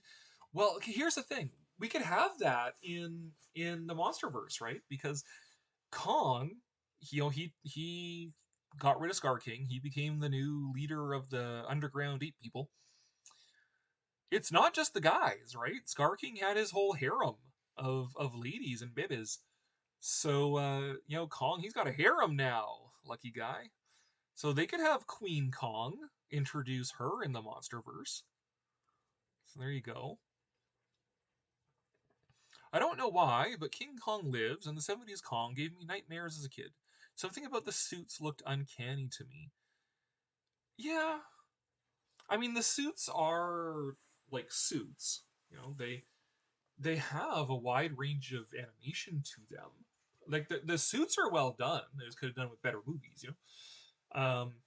If Toho had been able to borrow the suits to do their Heisei era planned Godzilla versus King Kong 2, I think the suits would have been well used in that one if they had actually been able to make it. So He didn't even have dinosaurs in his version of Kong. I know. Like, what's even the point? And that's like the one thing that like really pissed me off about Kong Skull Island as well. Like it's an okay movie. I didn't love it, but I didn't hate it. But what pissed me off was the fact that they tease dinosaurs. They have a Triceratops skull there, but they don't show us dinosaurs. They give us like all these dumb other skull crawlers and stuff. It's like, just give us actual dinosaurs then, dude. You could even have like tied it into Godzilla and have like a proto Godzilla, Godzillasaurus on Skull Island or something. But whatever. There's a lot of what ifs they could have done with the MonsterVerse. Kong gets a bit pervy with Dwan in that movie. Yes, I do not like any of this sort of like sexual tension between Kong and Anne. Like, no, that's gross. Like, no, it's a big giant ape. Anne is scared of her. Or him. 70s Kong was scary looking. I liked it. I love horror films since I was little and Godzilla since I was 1. Nice. Kong gets pervy in a lot of films. It's a ladies' man, that Kong. The corporate lackey who was working for the oil company was a bigger monster than Kong. I think that was part of the point. Yeah. I think Queen Kong killed Lady Kong's career. Probably. Probably. But MonsterVerse, Queen Kong confirmed. Right? Please never do a sequel to Dino's version of Kong. Another sequel. Favorite Muppet movie? Yes, we're including Sesame Street and Fraggles in this discussion. We're all adults, aren't we? Favorite Muppet movie? I guess I would have to say Muppet Christmas Carol, because the bride is listening in, and I know it's good for me. So, the suits were better versions of the Toho suits. Yeah. I mean, the Kong suits in the 70s compared to what? Like the Toho suits? Because the 70s Kong suit is way better than the Toho suits. The Toho suit improved with King Kong Escapes. It's more tolerable with King Kong Escapes. But I would say the 70s suits are still better than the Showa Toho suits. They went with original creatures in Skull Island? Yes, they went with original creatures they could copyright for Skull Island. They copied Kong's battle with the giant octopus from the Toho film. Yep, that was indeed an homage. Muppets Take Manhattan, Great Muppet Caper. It's actually been so long since I've watched any Muppet movie except Christmas Carol that it's hard for me to really remember. I think the one I remember most is the first one, the Muppet movie. But we watch Muppet Christmas Carol every year. So I would have loved it if they had both dinosaurs and skull crawlers in Skull Island. That would have been a lot of fun. Yeah. I don't like the design of the skull crawlers. That's the thing. I don't like that design of just having like 2 front arms and then dragging your back end. Something about that design, like the Cloverfield monster, I didn't like that. Skull crawlers, I don't like that. Escaflowne, the anime that I love, its dragons are like that. I don't really care for it. That's like the weakest part to me. So I just don't like that design for some reason. So, I mean, if they were going to have skull crawlers, I would have rather they looked different and had a different name. Because skull crawlers is also kind of a cringe name. I would have just preferred dinosaurs. Just throw dinosaurs. Even if, I laugh about like 2005 Kong having like copyrightable versions of dinosaurs, just a little bit different, so they could copyright them. But at least they're still dinosaurs-ish, So if they wanted to do like big ass copyrightable, slightly tweaked dinosaurs for Kong Skull Island, at least it would have still been dinosaurs. But no, I guess they really wanted to go with some original monsters that they could copyright, which I get. But then it's also like MonsterVerse. I don't know. Their kaiju, their Titan designs are kind of meh, anyways. Like, I don't like the skull crawlers. I'm not in love with the Warbats. Was it Behemoth? The like weird sort of like gorilla mammoth. I don't like him at all. Scylla's a good design. And actually, I saw the Haya Scylla toy at a store the other day, but I didn't buy it. I withheld. Scylla's like the best looking of the original ones. Yeah, the other like Tiamat is basically just Manda with a frill. The apes are just Kongs, so they have a good start point, but like, yeah, I don't know. The MonsterVerse, I don't know, they don't really nail good monster designs in my opinion. Let's see. I like the King Kong song by the Jimmy Castor Bunch. Fair enough. My favorite King Kong song is the one by Tarantula Ghoul from the 1950s. It's that one's a fun song. You guys have really watched the Muppets. I grew up with the Muppets. I'm from the 80s. My favorite Muppet movie is either Follow That Bird or the Muppet Movie. I remember seeing Follow That Bird in the theater. I don't know. Muppet Treasure Island was amazing too.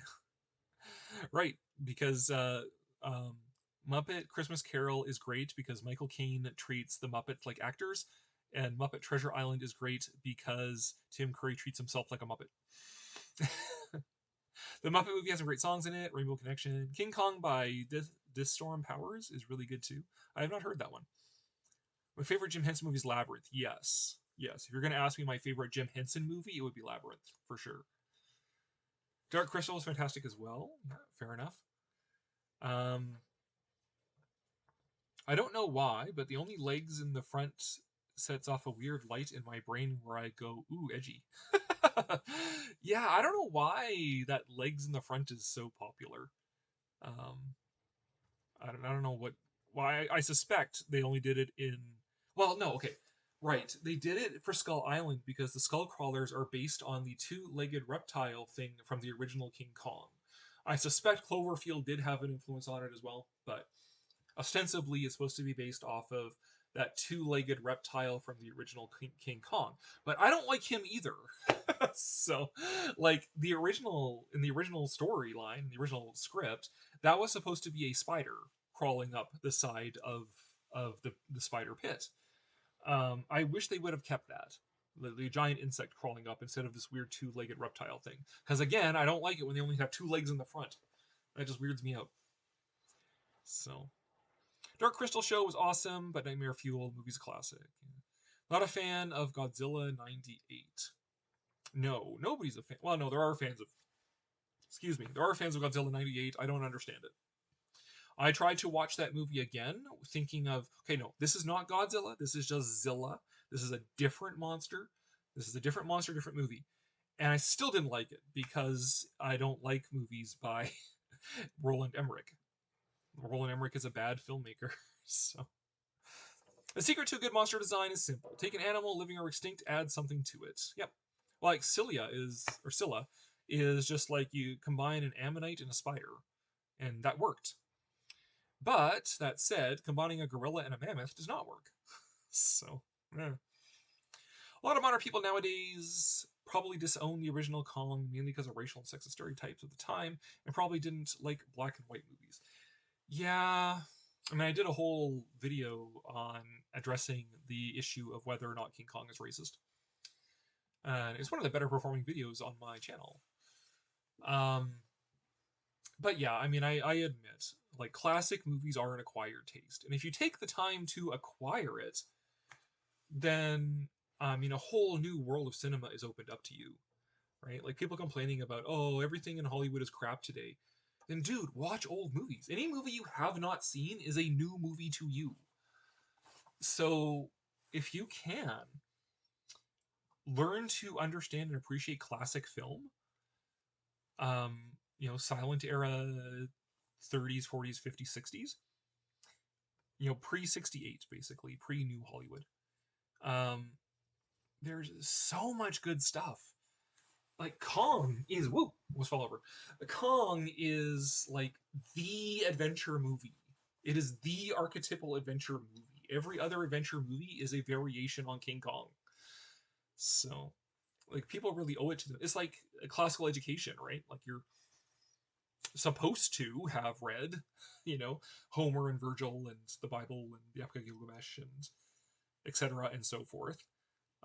You should also see classic films as your just basic cultural education. I wish Fraggle Rock got a movie. Sure. It was based on one of the spider creatures, yep. This Tarantula Ghoul King Kong song is fun. Listen to it now. Excellent. Dun dun dun dun dun dun dun dun. I'm going ape. Ah.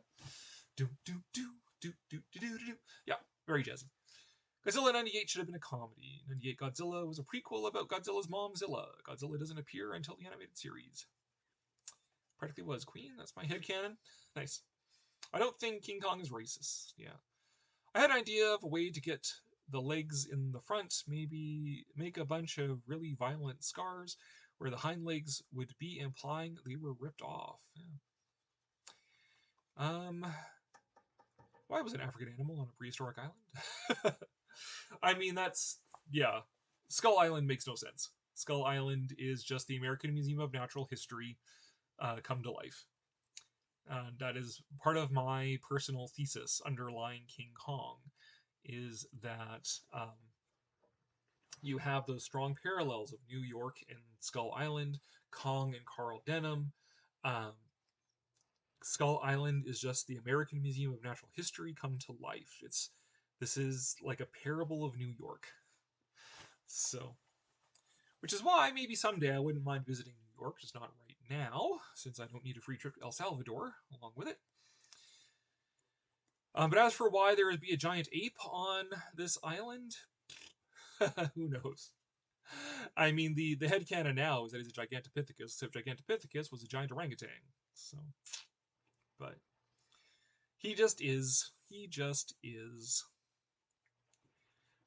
It's a metaphor about how hairy people are misunderstood. Correct. I hit it that killed Godzilla in 98. Godzilla 98 is a better remake of The Beast from 20,000 Fathoms than Adaptation Godzilla. I thought that, like, when I walked out of the theater in 98, seeing that movie, and was like, that wasn't Godzilla. That was The Beast from 20,000 Fathoms. Like, it didn't have the gravitas of Godzilla, right? Because it's a Hollywood movie, which is lends to my hypothesis that Hollywood just can't make a Godzilla movie. Yeah, the MonsterVerse has a monster in it that they call Godzilla, and he looks more like Godzilla than Zilla does. But it's not Godzilla in the way that, like, Godzilla is Godzilla. You know, it's not the original. It's not Shin. It's not -1. It's not even any of the Showa or Heisei movies or whatever. It just doesn't have that gravitas behind it of what Godzilla represents, because the United States has never had an atomic bomb dropped on it. They were the ones who dropped the atomic bomb on Japan. So, yeah. It is The Beast from 20,000 Fathoms. The movie, not real life. They probably before 05 remake, mainly because Anne was better portrayed in that one. Naomi Watts' Anne Darrow was the only good thing about the 2005 Kong. And The Beast from 20,000 Fathoms was inspiration for Godzilla. Yeah, it was. Yeah, the 52 re-release of King Kong and Beast from 20,000 Fathoms, 53, were inspiration for Godzilla. But it was also like they approached it like, we can do a better movie about the dangers of atomic bombs as the country that they were dropped on. So, apologies to Ray Harryhausen, but like it's not even a comparison. Gojira is by far the better movie than Beast of 20,000 Fathoms. I like the movie, not the best, of course, but it was too small. If I had to make a reimagining of King Kong, it'd be similar story, but inspired by California museums, zoos, and aquariums. Yeah. Yeah, well, like in the book, in the novelization, there's the scene where there's like the tar pit. There's the tar pit scene where Kong is fighting the Triceratops in the tar pit. And like, tar pits, that is Los Angeles right there. But yeah, you could easily, write California paleontology onto Skull Island, sure. In fact, the Lost World, the original novel Lost World, was the British Museum written onto Venezuela. The movie was well, it's like Wyoming. It's like the Wyoming dinosaur fauna, right? Stegosaurus and Brontosaurus and Allosaurus. Right?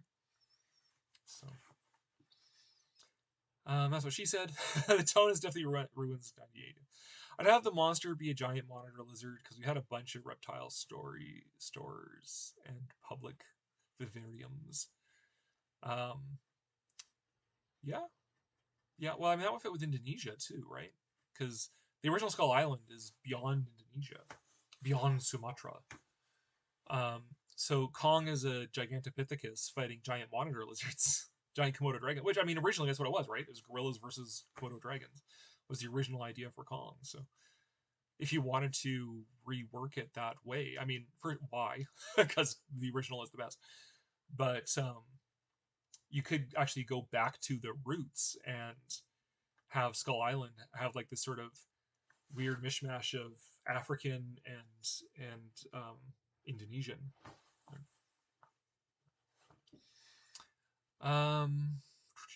Cloverfield was supposed to be the American answer to Godzilla by mirroring the events of 9/11. Yeah, and it would have been effective, except like found footage films are hard to do well.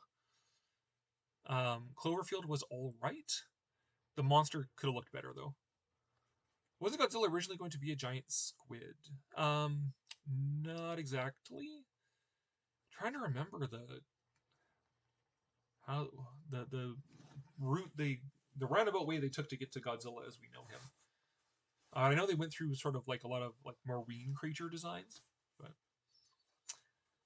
wish they were faster with the real sequel. I would make Godzilla out of a toke gecko, just like it came from beneath the sea.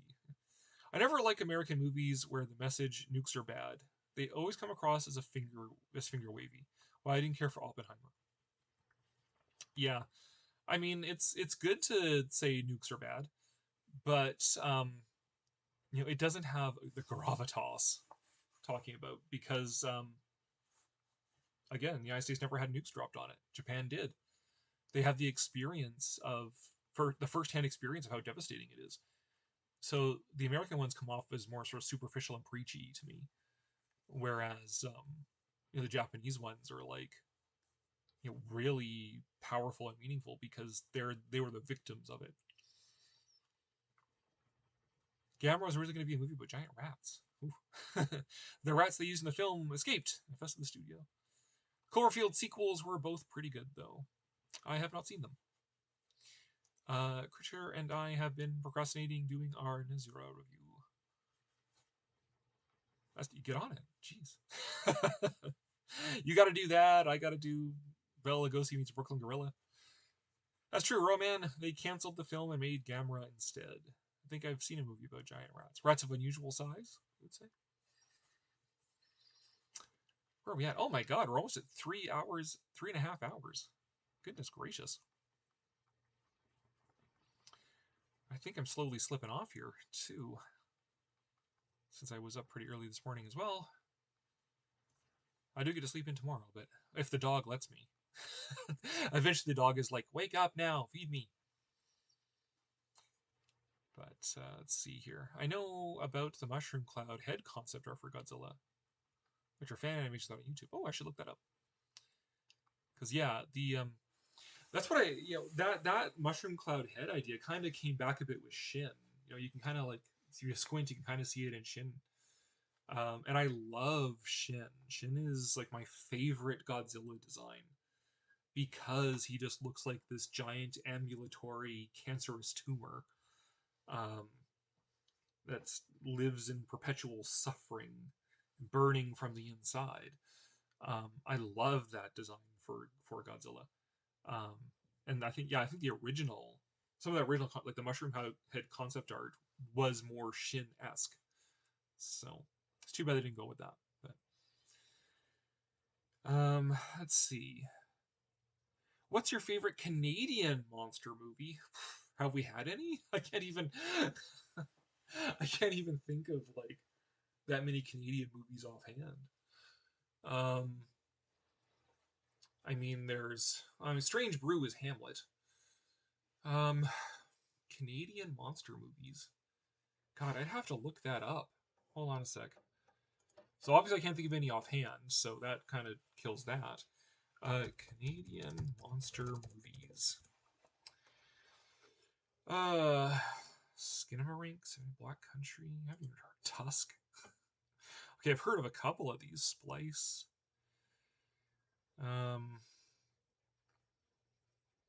Ginger Snaps. Tremors, Cold Day in Hell. Wolf Cop.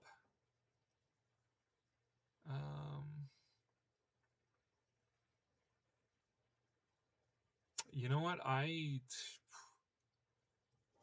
There's none I would say are my favorite. So, not on the list I just Googled. So we'll have to put a pin in that one.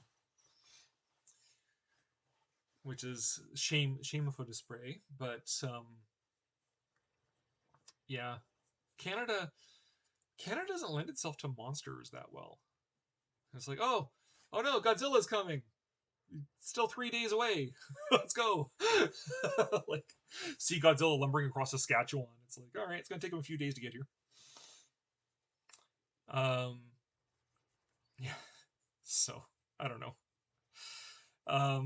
You could make some good Canadian monster movies, like Indigenous monsters, stuff like that, like Sinokwa,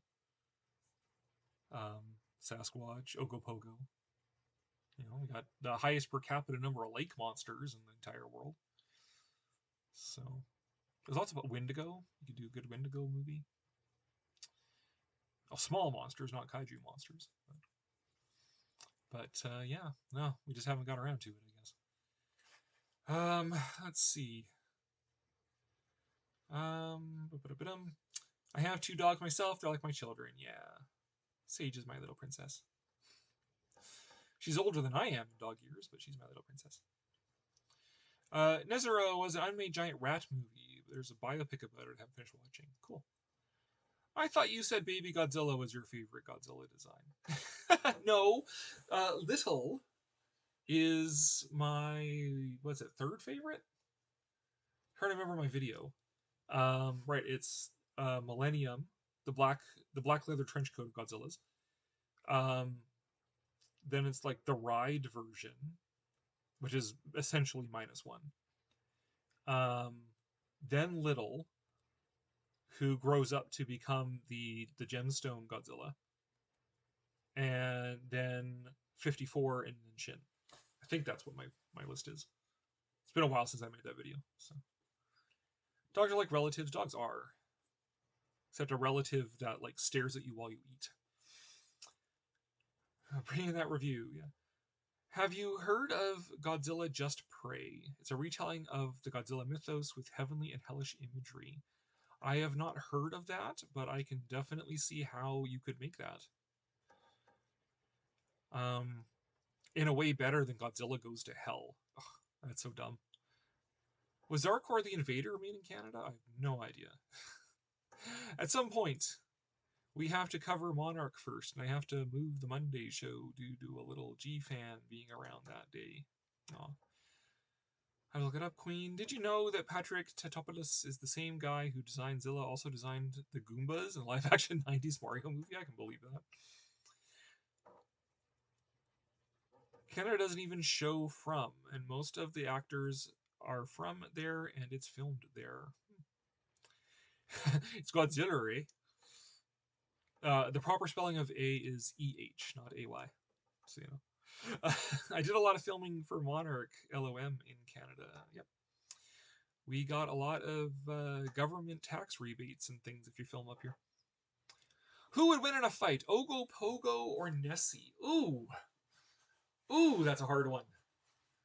Who would win? I mean, Nessie's classic, but Ogopogo, you know, I gotta be patriotic, right? But I'm also part Scottish, so, oh gosh, I don't know. Oh, it's a tough one. Just give him a beer, eh? A big one. My favorite Goji design is GMK. Fair enough. That is a striking design. The white eyes and everything. The monsters in GMK to me look a little too Muppety, but it's still a great design. I mean, I've done the video my top 5 favorite Godzilla designs, but I suppose I could do like a ranking of all of them. Ooh, that'd be a long video though. Like, here's the minor difference between this Showa one and this Showa one. There was a Yeti giant of the 20th century, but that was Italian co-production. Anyone remember a commercial where Godzilla drank Dr. Pepper? Yes. Yes, Queen. They don't show from what? I shared this live in several places.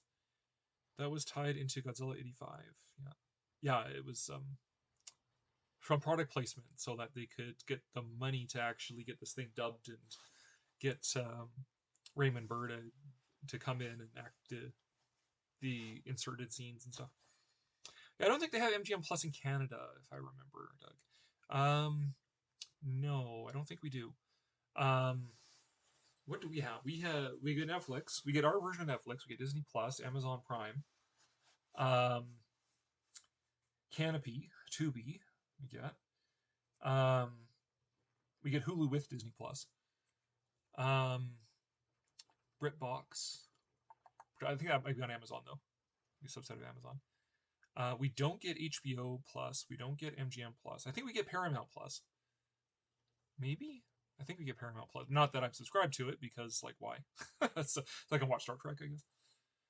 But not modern Star Trek, like good Star Trek. Well, you don't like Godzilla in Hell? I think Godzilla in Hell... Okay, here's the thing, Rex. Is that I have a graduate degree in theology. And now I'm a Christian. So when I see stuff that is supposedly based on my religion that gets many things very wrong, it is not appealing to me. And I mean, Godzilla in Hell has Godzilla killing God, and that's not how that works. Like, you literally can't kill God. It just kind of like comes across as dumb and edgy. So, and plus, it feeds like freaking power scalers. Oh, of course Godzilla can beat Kong. Godzilla killed God once. It's like, oh, spare me. So, no, I don't. I mean, you could maybe have had something kind of interesting with Godzilla going to hell, but the whole like Godzilla's so badass that he like kills the devil and then he kills God and stuff. Yeah, it's cringe and dumb. So no, I don't like Godzilla in Hell. Let's see, money's on Nessie. One Bigfoot versus 100 men. Well, the problem is the 100 men have to find the Bigfoot first. Why haven't we ever seen a good movie about the Loch Ness Monster? Because what story do you do, right? I mean, the only story attached to the Loch Ness Monster is St. Columba, and that movie has been made. So, my favorite Godzilla design is the Hanna-Barbera Godzilla. Really? Okay. Big Green Lizard, King of Smash, tried to pay the giant cash. The Kirk said, no, you're way too tall, so he just ate the shopping mall. Nice. There was a Loch Ness Monster movie I liked as a kid. I think it was from the 90s. Can anyone here name a definitive Bigfoot movie? No. Harry and the Hendersons. Would you rather fight Bigfoot or Mothman?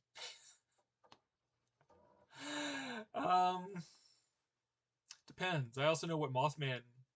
the community that Mothman is popular with. So, I'm not sure how that fight would go.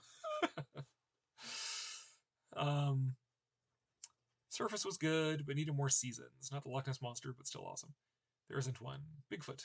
But religion, don't even. No. All right. Here, back to debating my religion.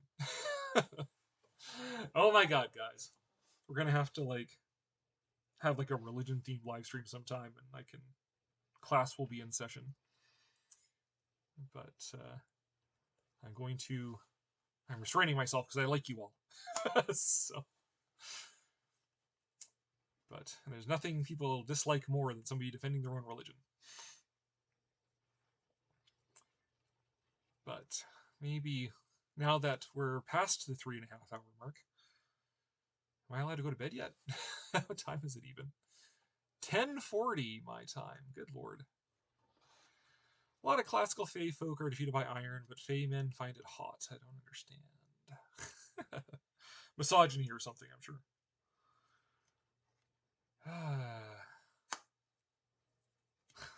Oh.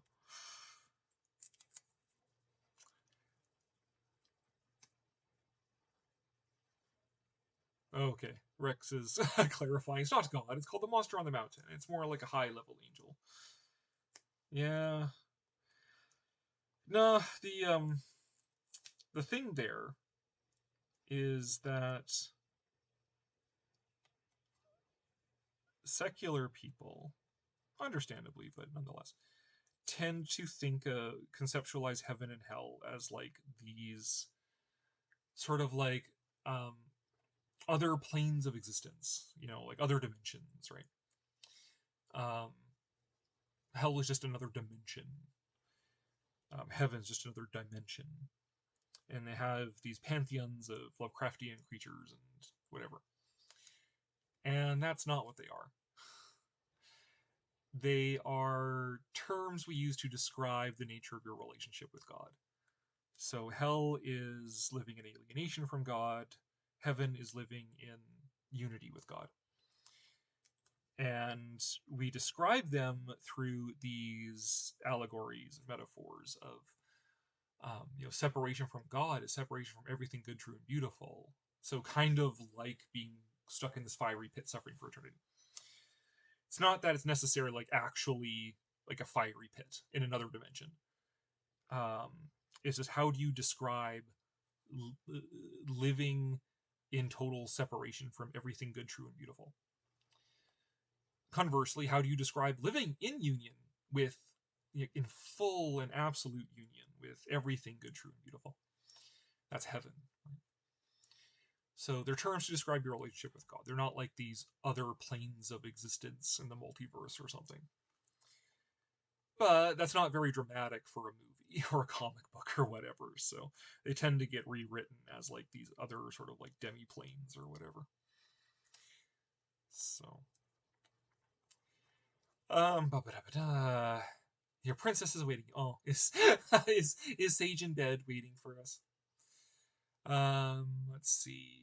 Also, Godzilla in Hell is cool because it's just artists having fun, trying to see how scary they can make things to fight Godzilla. Yeah, there's that. The way before we still Great. Did you ever watch Legend, 1985 fantasy film? Tim Curry played a devil and fights Tom Cruise. Yes, I have seen that.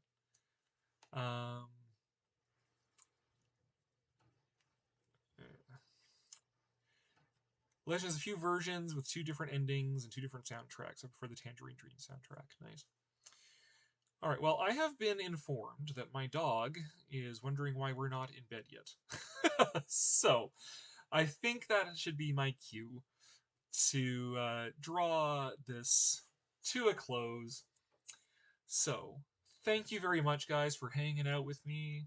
Had a good time, despite you trying to draw me into a religious discussion. But, talking monsters, talking 80s, talking anime. Very much enjoyed it.